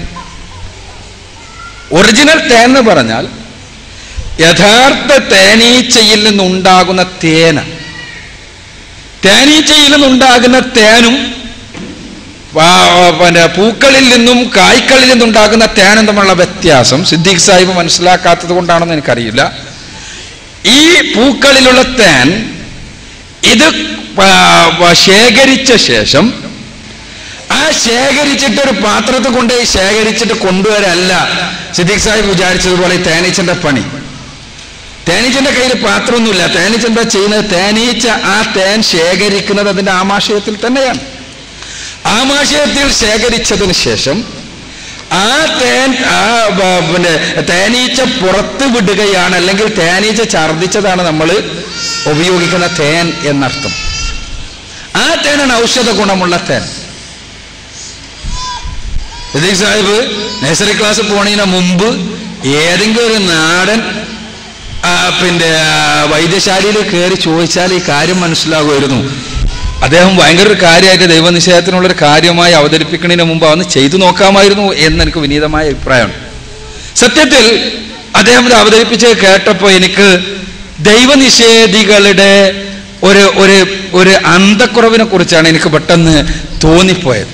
അന്തക്കുറവ് എന്ന് പറഞ്ഞാൽ യഥാർത്ഥത്തിൽ ഞാൻ അവിടെ സിദ്ദീഖ് സാഹിബിനോടുള്ള സകല ബഹുമാനവും നിലനിർത്തിക്കൊണ്ട് തന്നെ ഞാൻ സൂചിപ്പിക്കട്ടെ, അദ്ദേഹം എവിടെ നിന്നോ കേട്ട ഒരു സംഗതി അത് പരിശുദ്ധ ഖുർആനിനെതിരെയുള്ള ഒരു ആയുധമാണ് എന്ന് അദ്ദേഹം തെറ്റിദ്ധരിക്കുകയും ആ ആയുധം എടുത്തു കൊണ്ടുവന്ന് വളരെ അതോടനുബന്ധിച്ച് പ്രവാചകന്മാരെയും പുണ്യപുരുഷന്മാരെയും മഹാന്മാരെയും എല്ലാം കള്ളന്മാരും കൊള്ളരുതാത്തവരുമെല്ലാമായി പ്രഖ്യാപിക്കുകയും ചെയ്തുകൊണ്ടാണ് അദ്ദേഹം ഈ വിഷയം പറയുന്നത്.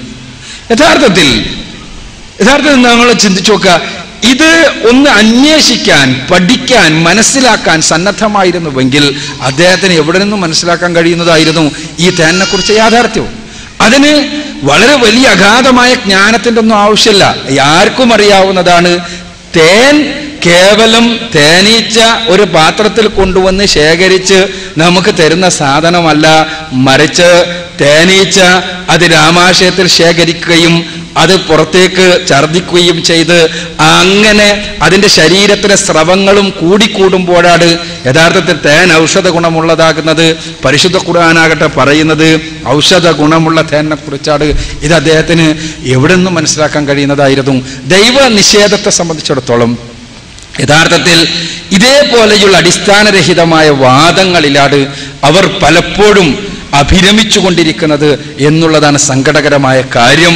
ഇതിനുത്തരം കിട്ടിയാൽ അടുത്ത പ്രശ്നം അവതരിപ്പിക്കുക എന്നല്ലാതെ ആ ഉത്തരത്തിലും ആ ഉത്തരത്തിൻ്റെ ആ വസ്തുതയിലും ആ വസ്തുതയ്ക്ക് പിന്നിലുള്ള യാഥാർത്ഥ്യത്തിലുമുള്ള വെളിച്ചം എന്താണ് എന്ന് അന്വേഷിക്കാൻ പലപ്പോഴും ഇത്തരം ആളുകൾ സന്നദ്ധമാകാറില്ല. അങ്ങനെ സന്നദ്ധമാകണമെന്നാണ് സിദ്ദീഖിനോട് എനിക്ക് വളരെ വിനീതമായി അഭ്യർത്ഥിക്കുവാനുള്ളത്.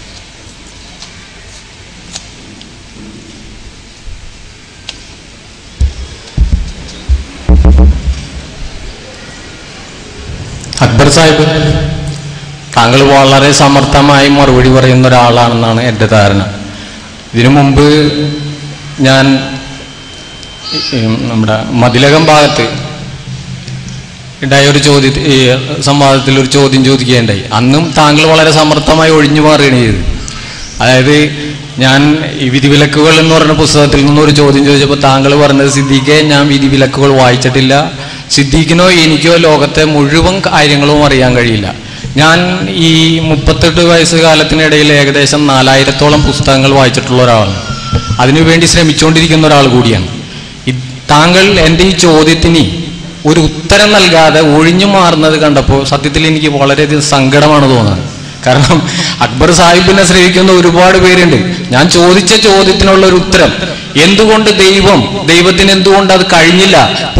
പൂമ്പൊടിയിൽ നിന്നും പൂവിൽ നിന്നും തേനീച്ച തേൻ ശേഖരിച്ചു കൊണ്ടെന്ന് അതിൻ്റെ അടകളിൽ വെക്കുന്നു എന്ന് പറയാൻ ദൈവത്തിന് കഴിഞ്ഞില്ല എങ്കിൽ നിങ്ങളുടെ ദൈവം പരാജയമല്ലേ? എന്തിനാ പിന്നെ വളഞ്ഞു പിടിക്കുന്നത്?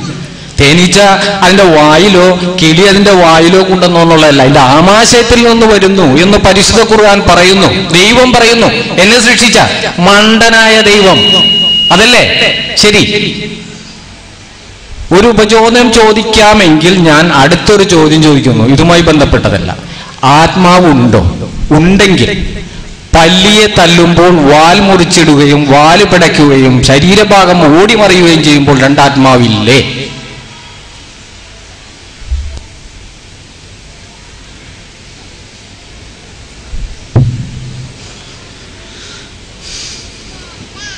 സിദ്ദീഖ്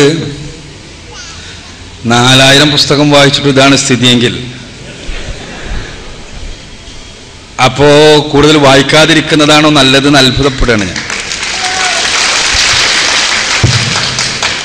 ഇത് നമ്മളൊരു വൈകാരികമായുള്ള പ്രകടനത്തിന് വേണ്ടിയുള്ളൊരു വേദിയല്ല. അതുകൊണ്ട് കയ്യടിയെല്ലാം ഒഴിവാക്കണമെന്ന് അഭ്യർത്ഥിക്കാം. പ്രവാചകന്റെ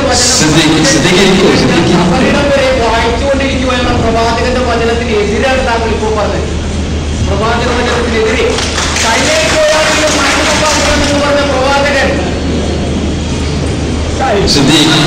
രക്തസാക്ഷിയുടെ രക്തത്തെക്കാൾ വിലകൽപ്പിക്കുന്നു ഞാൻ എഴുത്തുകാരന്റെ മഷിക്ക് എന്ന് പറഞ്ഞ പ്രവാചകൻ ഇക്രാഹ് എന്ന് പറഞ്ഞുകൊണ്ട് തുടങ്ങിയ ഖുർആൻ വായിക്കുക, പാരായണം ചെയ്യപ്പെടുക എന്നർത്ഥം വരുന്ന ഖുർആൻ.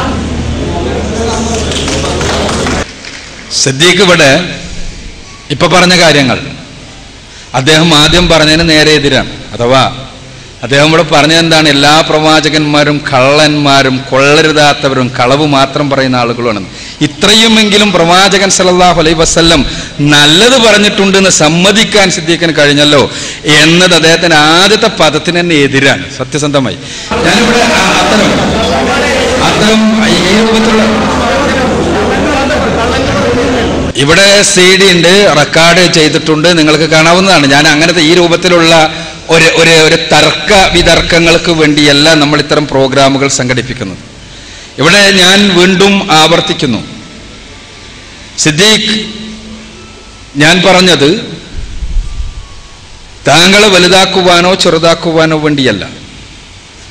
താങ്കളടക്കമുള്ള മുഴുവൻ മനുഷ്യരും ആത്മാർത്ഥമായി ചിന്തിക്കണമെന്ന ആഗ്രഹം കൊണ്ട് മാത്രമാണ് ഞാൻ പറഞ്ഞത്. പരിശുദ്ധ ഖുർആൻ പറഞ്ഞത്, ഖുർആനിലെ ഈ വചനങ്ങൾ ഞാൻ നേരത്തെ പറഞ്ഞ വചനങ്ങളുടെ പരിഭാഷയെങ്കിലും വായിച്ചാൽ സിദ്ദീഖിന് മനസ്സിലാക്കാൻ കഴിയും എന്താണ് ഖുർആൻ സംസാരിക്കുന്നത് എന്ന്. ഖുർആൻ പറയുന്നത് തേനിനെ കുറിച്ചാണ്, തേനീച്ച ഉൽപ്പാദിപ്പിക്കുന്ന തേനിനെ കുറിച്ചാണ്. തേനീച്ച ഉൽപ്പാദിപ്പിക്കുന്ന തേൻ, ആ തേനിന്റെ അടിസ്ഥാന ഘടകമായി മാറുന്നത് തീർച്ചയായും പുഷ്പങ്ങളിലെ തേൻ തന്നെയാണ്. ഞാനിവിടെ പറഞ്ഞു കഴിഞ്ഞ കാര്യം. പക്ഷേ പുഷ്പങ്ങളിലെ തേൻ അതേപോലെ ശേഖരിച്ച് ഒരു ബക്കറ്റിലാക്കി ഒരു പാത്രത്തിലാക്കി കൊണ്ടുവരുന്ന തരികയല്ല തേനീച്ച ചെയ്യുന്നത്. മറിച്ച് അത് അതിൻ്റെ ശരീരത്തിലേക്ക് ഈ തേൻ ശേഖരിക്കുകയും അതിൻ്റെ ശരീരസ്രവങ്ങളുമായി അത് കൂടിച്ചേരുകയും ആ ശരീരസ്രവങ്ങൾ അടക്കം കൂടിച്ചേർന്ന് ഇംഗ്ലീഷിൽ ഹണി എന്ന് വിളിക്കുന്ന ആ തേൻ എന്ന ദ്രാവകം പരിശുദ്ധ ഖുർആൻ പറഞ്ഞതുപോലെ ഒരുപാട് ഔഷധങ്ങൾക്കുള്ള ഫലപ്രദമായ മരുന്നായ തേൻ എന്ന ദ്രാവകം പുറത്തു വരുന്നു. ഖുർആൻ പറഞ്ഞത് തേനീച്ചയുടെ ശരീരത്തിൽ നിന്ന് പുറത്തു വരുന്ന തേൻ തന്നെയാണ്. ആ ഖുർആൻ പടച്ചോന്റെ അടുത്തുനിന്നുള്ളത് തന്നെയാണ് എന്നതിനുള്ള തെളിവാണത്. എന്തുകൊണ്ട്? പടച്ച തമ്പുരാൻ ഇവിടെ പറയുന്നത് കേവലം പുഷ്പങ്ങളിലുള്ള അല്ലെങ്കിൽ ഫലങ്ങളിലുള്ള തേനല്ല, നെക്ടാറല്ല. മറിച്ച് ഞാൻ വീണ്ടും സിദ്ദീഖ് സാഹിബിനോട് വളരെ വിനീതമായി അഭ്യർത്ഥിക്കുകയാണ്, ഏതെങ്കിലും ഒരു നാട്ടുവൈദ്യനോട് പോയി ചോദിച്ചു നോക്കിയാൽ, ഒരു നാട്ടുവൈദ്യനോട് ചോദിച്ചാൽ മനസ്സിലാക്കാൻ കഴിയുന്നതാണ്. നാട്ടുവൈദ്യൻ്റെ അടുത്തൊന്നും പോണ്ട, നമ്മൾക്ക് തന്നെ എല്ലാവർക്കും അറിയുന്നതല്ലേ. തേന്, പുഷ്പത്തിലെ തേനാണ് നമ്മൾ തേൻ എന്ന് പറയുമ്പോൾ ഉദ്ദേശിക്കുന്നത്. തേൻ എന്ന് പറഞ്ഞിട്ട് തേനും കൂട്ടിയിട്ട് ഒരു മരുന്ന് കുടിക്കണമെന്ന് പറഞ്ഞാൽ എന്താണ് നമ്മൾ ഉദ്ദേശിക്കുന്നത്? ഏതെങ്കിലും പൂ തെരഞ്ഞ് നമ്മൾ തേന് പിഴിയാൻ വേണ്ടി പോകാറുണ്ടോ? ഇല്ല. എന്തുകൊണ്ട്? ആ തേനല്ല ഔഷധ ഗുണമുള്ള തേൻ എന്ന് എല്ലാവർക്കും അറിയാം. ഔഷധ ഗുണമുള്ള തേൻ തേനീച്ച സ്വന്തം ശരീരത്തിലേക്ക് ഇതിന്റെ തേൻ ശേഖരിക്കുകയും ഖുർആൻ അതും പറഞ്ഞു. തേൻ ശേഖരിക്കുന്നതിനെ കുറിച്ച് പറഞ്ഞു. ആ ശേഖരിക്കുകയും എന്നിട്ട് അതിന്റെ ശരീരത്തിൽ നിന്ന് ഉൽപ്പാദിപ്പിക്കുകയും ചെയ്യുന്ന തേനാണ്. അത് തന്നെയാണ് ഖുർആൻ ഇവിടെ പറയുന്നത്. താങ്കൾക്ക് തേൻ എന്നുള്ളൊരു പദത്തിൽ നിന്ന് സംഭവിച്ച ഒരു അക്ഷരപ്പിശക് മാത്രമാണിത്. ആ അക്ഷരപ്പിശകിൽ പിടിച്ച് പരിശുദ്ധ ഖുർആനെയും പ്രവാചകനെയും പടച്ചതമ്പുരാനെയും എല്ലാം നിഷേധിക്കുക എന്നതിനപ്പുറത്ത് വസ്തുനിഷ്ഠമായി കാര്യങ്ങൾ പഠിക്കാൻ സന്നദ്ധമാകണമെന്നാണ് അദ്ദേഹത്തോട് എനിക്ക് സൂചിപ്പിക്കാനുള്ളത്. ഇപ്പോൾ ആത്മാവിനെ കുറിച്ച് അദ്ദേഹം ചോദിച്ചു. യഥാർത്ഥത്തിൽ ആത്മാവ് എന്താണ് എന്ന കൃത്യമായ ധാരണ പിശക് അവിടെയും നമ്മൾക്ക് കാണാൻ കഴിയും. ആത്മാവ് എന്നാൽ ജീവനാണ് എന്ന് അദ്ദേഹം തെറ്റിദ്ധരിച്ചിരിക്കുന്നു. ആത്മാവ് എന്നാൽ ജീവനല്ല. ജീവൻ ഒരു ജീവശാസ്ത്ര പ്രതിഭാസമാണ്. ആത്മാവ് ഒരു അഭൗമിക പ്രതിഭാസമാണ്. രണ്ടും രണ്ടാണ്. ഒന്നൊരു കോശ പ്രതിഭാസമാണ്, ശാസ്ത്രത്തിന്റെ ഭാഷയിൽ പറഞ്ഞാൽ സെൽഫ് ഫിനോമിനൻ എന്ന് പറയാം. അഥവാ ഏകകോശത്തിൽ മുതൽ പ്രത്യക്ഷീഭവിക്കുന്ന ഒരു പ്രതിഭാസം. ഒരു കോശമുള്ള ജീവിയിൽ മുതൽക്ക് ഏത് കോശത്തിലും പ്രത്യക്ഷീഭവിക്കുന്ന പ്രതിഭാസം. നമ്മുടെ അവയവങ്ങളിലെല്ലാം തന്നെ പ്രത്യക്ഷീഭവിക്കുന്ന പ്രതിഭാസം. അതാണ് ജീവൻ. ആത്മാവ് എന്നാൽ പടച്ച തമ്പുരാൻ മനുഷ്യനുമായി ബന്ധപ്പെട്ടുകൊണ്ട് പ്രത്യേകമായി എടുത്തു പറഞ്ഞ പടച്ച തമ്പുരാൻ പ്രത്യേകമായി ദാനമായി ഓരോരുത്തർക്കും നൽകുന്ന ഒരു അഭൗമികമായ അസ്തിത്വമാണ്. ആ അഭൗമികമായ അസ്തിത്വം അല്ലെങ്കിൽ നമുക്ക് അഭൗമികം എന്ന് പറയുമ്പോൾ തന്നെ വിശദീകരണത്തിനപ്പുറത്താണ് എന്നാണ് എൻ്റെ അർത്ഥം. ആ അഭൗമികമായ അസ്തിത്വം ആണ് മനുഷ്യനെ മനുഷ്യനാക്കുന്നത്.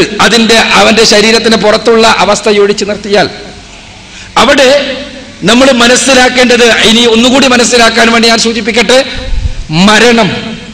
മരിക്കുമ്പോൾ എന്താണ് സംഭവിക്കുന്നത്? മരിക്കുന്ന ആ നിമിഷത്തിൽ നമ്മുടെ ശരീരത്തിൽ നിന്ന് ആത്മാവ് പുറത്തേക്ക് പോകുന്നു. ആത്മാവ് പുറത്തേക്ക് പോകുമ്പോഴും ശരീരത്തിൽ പല്ലിയുടെ വാലിനെ കൊണ്ട് സിദ്ദീഖ് സാഹിബ് നിരീക്ഷിച്ചതുപോലെ ശരീരത്തിന്റെ അവയവങ്ങളിൽ ജീവൻ ബാക്കി നിൽക്കുന്നുണ്ട്.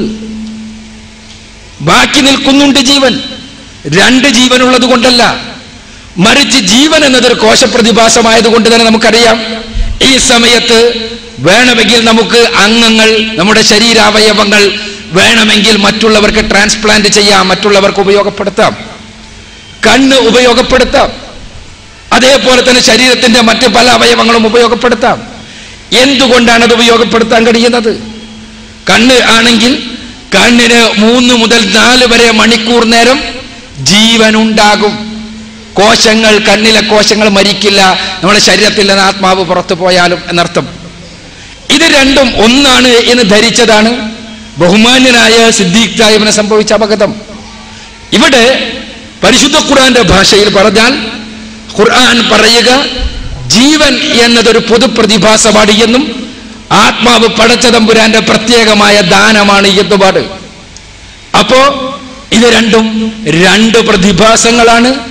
ആത്മാവ് ഉള്ളത് കൊണ്ടാണ് ജീവൻ ശരീരത്തിൽ നിലനിൽക്കുന്നത് എന്നതിൽ നിന്ന് ആ വസ്തുതയിൽ നിന്ന് തെറ്റിദ്ധരിച്ച ചിലരെല്ലാം ചിലപ്പോൾ ആത്മാവിനെയും ജീവനെയും ഒരു പദപരമായി പര്യായം എന്ന രൂപത്തിൽ ഉപയോഗിക്കാറുണ്ട്. ആ ഉപയോഗത്തിൽ നിന്നായിരിക്കാം സിദ്ദീഖ് സാഹിബിനുണ്ടായ തെറ്റിദ്ധാരണ. എനിക്ക് അദ്ദേഹത്തോട് വിനീതമായി പറയാനുള്ളത്, കേവലമായ കലുഷമായ ചിന്തകൾക്കപ്പുറത്ത് ഭൗതികമായി ബുദ്ധിപരമായി കാര്യങ്ങളെ അപഗ്രഥിക്കുകയും മുൻധാരണകളുടെ മേമ്പൊടിയില്ലാതെ വിഷയങ്ങളെ പഠിക്കാൻ സന്നദ്ധമാവുകയും ചെയ്താൽ സൃഷ്ടികർത്താവിനെ നിഷേധിക്കേണ്ട അവസ്ഥാവിശേഷം അദ്ദേഹത്തിന് ഉണ്ടാവുകയില്ല എന്ന് തന്നെയാണ്.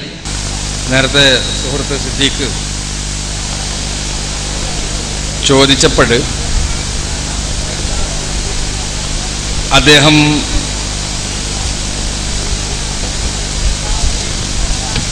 ദൈവത്തിന് എന്തുകൊണ്ട് ഈ തേന് ഇങ്ങനെല്ലാം ആക്കാതെ തന്നെ നേർക്ക് നേരെ തന്നെ അങ്ങനെ ഉണ്ടാക്കിയാൽ പോരായിരുന്നോ എന്നുള്ള രൂപത്തിലുള്ളൊരു ചോദ്യം ഉണ്ടാവുകയുണ്ടായി. യഥാർത്ഥത്തിൽ പടച്ച തമ്പുരാൻ ഓരോന്നിനും ഒരു വ്യവസ്ഥ നിശ്ചയിച്ചിട്ടുണ്ട്. ആ വ്യവസ്ഥ വളരെ കൃത്യമാണ്, വളരെ സൂക്ഷ്മമാണ് എന്നുള്ളതാണ് നമ്മൾ പഠിക്കുമ്പോൾ നമുക്ക് മനസ്സിലാക്കാൻ കഴിയുന്നത്. പടച്ചവന് നമുക്ക് വേണമെങ്കിൽ ചോദിക്കാം, പടച്ചവന് തെങ്ങില്ലാതെ തന്നെ തെന്നാലെ തേങ്ങ ഉണ്ടാക്കി കൂടായിരുന്നു? കോഴില്ലാത്തന മുട്ടയുണ്ടാക്കിക്കൂടായിരുന്നു? ഈ പ്രയാസമൊന്നുമില്ല. നമ്മൾ ഭക്ഷണം കഴിക്കേണ്ടൊന്നും കാര്യമില്ലാതെ തന്നെ നേർക്ക് നേരെ ഭക്ഷണം പദാർത്ഥം ശരീരത്തിൽ പോയി ആമാശയത്തിൽ പോയി ഇങ്ങനെ മാറി എന്നിട്ട് രക്തമായി പിന്നെ ശരീരത്തിലെ പോഷകങ്ങളായി രക്തചംക്രമണം ചെയ്ത് ഇങ്ങനെയെല്ലാം ബുദ്ധിമുട്ടാതെ പഠിച്ചവനക്ക് നേരെ തന്നെ രക്തം നമുക്ക് കുടിക്കാനുള്ള ഒരു അവസ്ഥ ഉണ്ടാക്കിക്കൂടായിരുന്നു? ഇങ്ങനെയെല്ലാം നമുക്ക് ചോദിക്കാവുന്നതാണ്. പക്ഷേ നമ്മൾ മനസ്സിലാക്കേണ്ടത് പടച്ച തമ്പുരാൻ സൃഷ്ടിച്ചിട്ടുള്ള സൃഷ്ടിക്രമത്തിന്റെ ഭാഗമായി പല ജീവികളെയും ജന്തുക്കളെയും പ്രാണികളെയുമെല്ലാം അവരുടെ പാരസ്പര്യത്തിന്റെ ഭാഗമായി പടച്ചവൻ ഉപയോഗിച്ചതായി കാണാൻ കഴിയും. അത് പടച്ചവന്റെ സൃഷ്ടിക്രമത്തിന്റെ ഒരു ഭാഗമാണ്. അത് നമ്മൾ പരിശോധിക്കുമ്പോൾ അതെല്ലാം തന്നെ സൂക്ഷ്മമാണ്, കൃത്യമാണ് എന്നുള്ള വസ്തുതയാണ് നമുക്ക് മനസ്സിലാക്കാൻ കഴിയുക. ഇപ്പോൾ ഉദാഹരണത്തിന് തേനീച്ചയുടെ കാര്യം തന്നെ എടുക്കുക. തേനീച്ച പൂവിൽ വന്ന് തേൻ കുടിക്കുന്നു. തേൻ കുടിക്കുന്നത്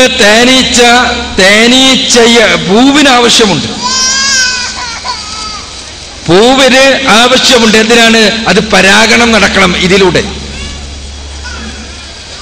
യഥാർത്ഥത്തിൽ സസ്യശാസ്ത്രജ്ഞന്റെ അല്ലെങ്കിൽ ആ രൂപത്തിലുള്ള പഠനം നടത്തുന്ന ആളുടെ ഭാഷയിൽ പറഞ്ഞാൽ പരാഗരേണുക്കൾ ഒരു പുഷ്പത്തിൽ നിന്ന് ആൺപുഷ്പത്തിൽ നിന്ന് പെൺപുഷ്പത്തിൽ എത്തിക്കുക എന്ന ദൗത്യം നിർവഹിക്കുന്ന തേനീച്ചക്ക് പൂവ് നൽകുന്ന സമ്മാനമാണ് തേൻ എന്ന് വേണമെങ്കിൽ പറയാം. അങ്ങനെ തേനീച്ച അവിടെ എത്തിക്കുന്നു. പൂവിൽ നിന്ന് ഇത് വലിച്ചെടുക്കുന്ന തേനീച്ച ഈ തേൻ വലിച്ചെടുക്കുന്നതോടൊപ്പം തന്നെ പരാഗരേണുക്കളും അതിന്റെ ശരീരത്തിൽ പറ്റുന്നു. അത് അടുത്ത പൂവിലിരിക്കുമ്പോൾ ആ പരാഗരേണുക്കൾ അവിടെ പതിക്കുന്നു. അതുവഴി പരാഗണം നടക്കുമ്പോൾ സ്വാഭാവികമായും അതിന്റെ ഫലമായി കായ് ഉണ്ടാകുന്നു. അതവിടെ നടക്കുന്നു.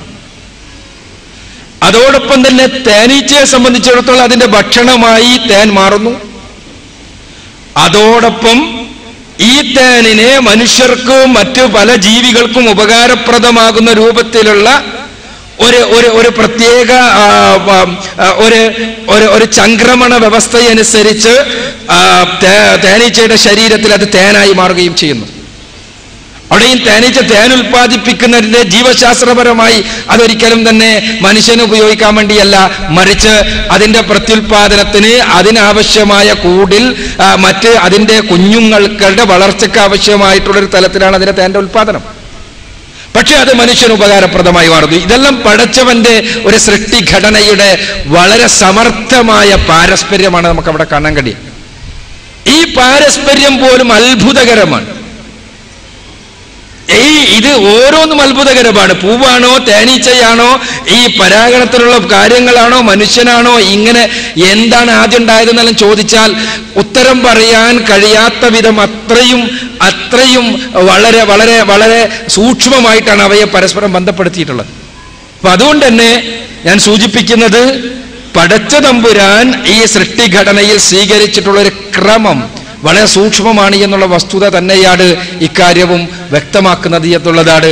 പിന്നെ ബഹുമാന്യ സുഹൃത്ത് നേരത്തെ പറഞ്ഞത് വേറെ എവിടെയോ വെച്ചൊരു ചോദ്യം ചോദിച്ചപ്പോൾ ഞാൻ കൃത്യമായിട്ട് ഉത്തരം പറഞ്ഞില്ല എന്നല്ല പാട്. അദ്ദേഹത്തിന് തീർച്ചയായും അത് പറയാനുള്ള സ്വാതന്ത്ര്യമുണ്ട്. ഇതേപോലെ ഉത്തരം പറയുമ്പോൾ അത് അദ്ദേഹത്തിന് തൃപ്തികരമാകണം എന്ന് നമുക്കൊരിക്കലും തന്നെ വാശി പിടിക്കാൻ കഴിയില്ല. നമുക്കറിയാവുന്ന ഇസ്ലാമികമായ തലത്തിൽ നിന്നുകൊണ്ട് ഉള്ള ഉത്തരങ്ങൾ പറയാനേ കഴിയൂ. സ്വാഭാവികമായിട്ടും അദ്ദേഹത്തെ പോലുള്ള ഒരാൾക്ക് അത് തൃപ്തികരമായി കൊള്ളണമെന്നില്ല.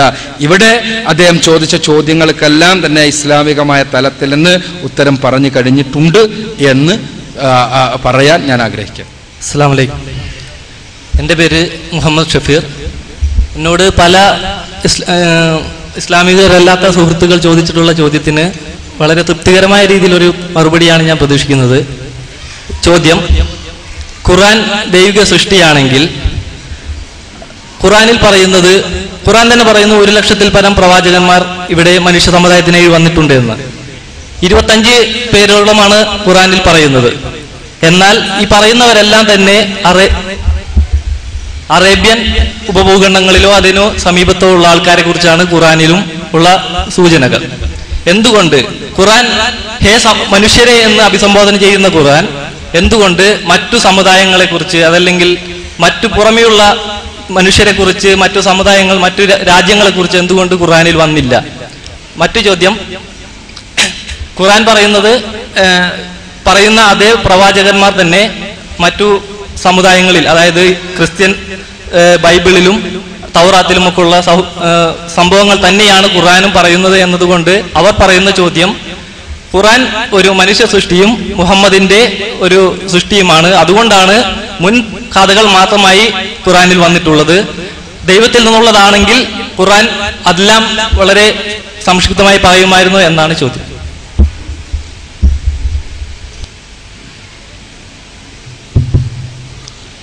പരിശുദ്ധ ഖുർആനിൽ എന്തുകൊണ്ടാണ് മുഴുവൻ ലോകത്തിൻ്റെ വ്യത്യസ്തങ്ങളായ ഭാഗങ്ങളിലേക്ക് വന്ന മുഴുവൻ പ്രവാചകന്മാരുടെയും പേര് പറയാതിരുന്നത്? തൗറാത്തിലും ബൈബിളിലുമെല്ലാമുള്ള പ്രവാചകന്മാരുടെ പേര് മാത്രമേ പറഞ്ഞിട്ടുള്ളൂ എന്നതുകൊണ്ട് തന്നെ അത് ഖുർആൻ മനുഷ്യ സൃഷ്ടിയാണ് എന്ന് വ്യക്തമാക്കുന്നില്ലേ എന്നാണ് ചോദ്യം. യഥാർത്ഥത്തിൽ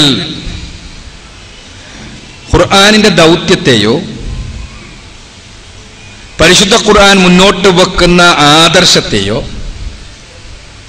പരിശുദ്ധ ഖുർആൻ സംസാരിക്കുന്ന രീതിയെയോ കുറിച്ച് കൃത്യമായി അറിയാത്തത് കൊണ്ടാണ് ഇത്തരം സംശയങ്ങൾ ഉന്നയിക്കപ്പെടുന്നത്. ഒന്നാമതായി, ഖുർആൻ മുന്നോട്ട് വെക്കുന്ന ആദർശം ആദ്യ മനുഷ്യൻ മുതൽ അവസാനത്തെ മനുഷ്യൻ വരെയുള്ള ആളുകൾക്ക് മുഴുവനും സ്വീകരിക്കേണ്ട ആദർശമാണ്. അതാണ് ഇസ്ലാം എന്ന ആദർശം. ഈ ഇസ്ലാം എന്ന ആദർശത്തിൽ പ്രവാചകന്മാർ ചെയ്യുന്ന പണി, ആ പ്രവാചകന്മാർ ഈ ആദർശം ആളുകൾക്ക് പഠിപ്പിക്കുക എന്ന പണി മാത്രമാണ്. ഈ ആദർശമാണ് പ്രധാനം. പ്രവാചകന്മാർ ലോകത്ത് ഏത് വശത്തുള്ള ആളുകളാണെങ്കിലും അവരെല്ലാം പ്രബോധനം ചെയ്ത ആദർശം സട്ടാവും സംരക്ഷകനുമായ പടച്ചവനെ മാത്രം ആരാധിക്കുകയും അവന്റെ നിയമനിർദ്ദേശങ്ങൾ അനുസരിച്ചുകൊണ്ട് മനുഷ്യർ ജീവിക്കുകയും ചെയ്യണമെന്ന ഇസ്ലാമാണ്. അതുകൊണ്ട് തന്നെ ഈ ആദർശവുമായി കടന്നു വന്ന പ്രവാചകന്മാരെ കുറിച്ച് മൊത്തത്തിൽ പരിശുദ്ധ ഖുർആൻ പറയുന്നു, വഇൻ മിൻ ഉമ്മത്തിൻ ഇല്ലാ ഖലാഫിഹാ നദീർ. ഒരൊറ്റ സമുദായവും കഴിഞ്ഞു പോയിട്ടില്ല ഒരു പ്രബോധകന്റെ, ഒരു മുന്നറിയിപ്പുകാരന്റെ, ഒരു പ്രവാചകന്റെ നിയോഗം ഉണ്ടായിട്ടല്ലാതെ. ഖുർആനിലെ 35-ാമത്തെ അധ്യായം സൂറത്തുൽ ഫാത്തിറിലെ 24-ാമത്തെ വചനം. അപ്പൊ ലോകത്തെല്ലായിടത്തേക്കും എല്ലാ സമുദായങ്ങളിലേക്കും പ്രവാചകന്മാർ വന്നിട്ടുണ്ട്. പക്ഷെ ഈ പ്രവാചകന്മാരുടെ പേരുകൾക്ക് കാര്യമാത്ര പ്രസക്തമായ പ്രസക്തിയുണ്ടോ? പേരുകൾക്ക് ഇല്ല എന്ന് തന്നെയാണ് പരിശുദ്ധ ഖുർആന്റെ വീക്ഷണം. എന്തുകൊണ്ടെന്നാൽ പ്രവാചകന്മാർ എന്തു പഠിപ്പിച്ചോ അതിനാണ് പ്രസക്തി. അപ്പൊ അങ്ങനെയാകുമ്പോ പിന്നെ എന്തുകൊണ്ടാണ് പരിശുദ്ധ ഖുർആനിൽ കേവലം 25 പ്രവാചകന്മാരുടെ പേര് മാത്രം പറഞ്ഞത്?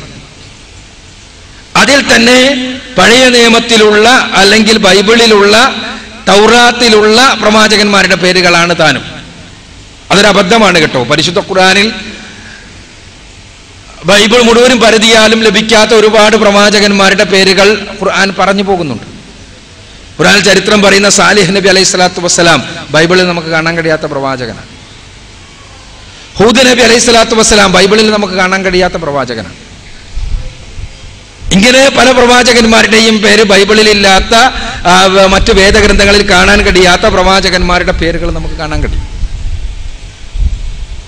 ഇവിടെ എന്തുകൊണ്ടാണ് പരിശുദ്ധ ഖുർആൻ ചില പ്രത്യേക പ്രവാചകന്മാരെ കുറിച്ച് മാത്രം പറയുന്നത്? ഈ ചോദ്യത്തിന് ഉത്തരം ലഭിക്കണമെങ്കിൽ ഖുർആൻ പറയുന്ന രീതി എന്താണ് എന്ന് നമ്മൾ മനസ്സിലാക്കണം.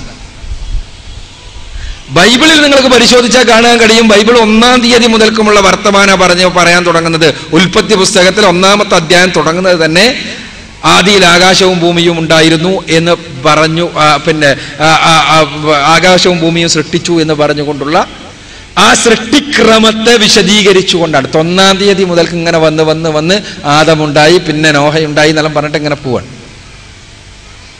പരിശുദ്ധ ഖുർആനിന്റെ ശൈലി അതല്ലേ അല്ല. ഖുർആനിൽ ചരിത്രം പറയാൻ വേണ്ടി ചരിത്രം പറയുന്നേയില്ല. പറയുന്ന ചരിത്രം തന്നെ പൂർണ്ണമായി പറയുന്നുമില്ല ഖുർആൻ. ഖുർആനിന്റെ ശൈലിയെക്കുറിച്ച് നമുക്ക് പറയാൻ കഴിയുക ഒരു പ്രഭാഷകന്റെ ശൈലിയാണ് ഖുർആനിൻ്റെത് എന്നാണ്. ഒരു പ്രസംഗകൻ അദ്ദേഹം ഒരു വിഷയം അവതരിപ്പിക്കുന്നു. ആ വിഷയം അവതരിപ്പിക്കുമ്പോൾ അദ്ദേഹത്തിന് ആവശ്യമായ ചരിത്രത്തിൽ നിന്നുള്ള കുറെ ഭാഗങ്ങൾ എടുത്തുദ്ധരിക്കുന്നു. അദ്ദേഹത്തിന് ആവശ്യമായ ശാസ്ത്രീയമായ കുറെ ഭാഗങ്ങൾ എടുത്തുദ്ധരിക്കുന്നു. അദ്ദേഹത്തിന് ആവശ്യമായ ധർമ്മശാസ്ത്രപരമായ ചില ഉപദേശങ്ങൾ പറയുന്നു. ഇതല്ല എന്തിനാ? ഒരു വിഷയം അവതരിപ്പിക്കാൻ വേണ്ടിയാണ്. എന്തുകൊണ്ട് ആ വിഷയം അവതരിപ്പിച്ചപ്പോൾ എല്ലാ കാര്യങ്ങളും പറഞ്ഞില്ല എന്ന ചോദ്യത്തിന് ചില പ്രത്യേക പ്രവാചകന്മാരുടെ പേര് മാത്രം പറഞ്ഞു എന്ന ചോദ്യത്തിനുള്ള ഉത്തരം എന്നോടാണെങ്കിൽ എൻ്റെ വിഷയത്തിൽ എന്തുകൊണ്ടൊരു പ്രത്യേക വിഷയം അവതരിപ്പിച്ചപ്പോൾ മൂസാ നബിയെയും ഈസാ നബിയെയും കുറിച്ച് മാത്രം പറഞ്ഞു എന്നുള്ള ചോദ്യത്തിന് ഉത്തരം ചിലപ്പോൾ വിഷയവുമായി പ്രസക്തമായ ആളുകൾ മൂസാ നബിയും ഈസാ നബിയും ആയതുകൊണ്ട് അക്കാര്യം പറഞ്ഞു എന്നതാണ്. അതിന്റെ അർത്ഥം മറ്റു പ്രവാചകന്മാരെ ഞാൻ പരിഗണിക്കുന്നില്ല എന്നല്ല. ഇതേപോലെ പരിശുദ്ധ ഖുർആൻ ഒരു പ്രഭാഷകന്റെ ശൈലിയിൽ ഖുർആൻ മുന്നോട്ട് വെക്കുന്ന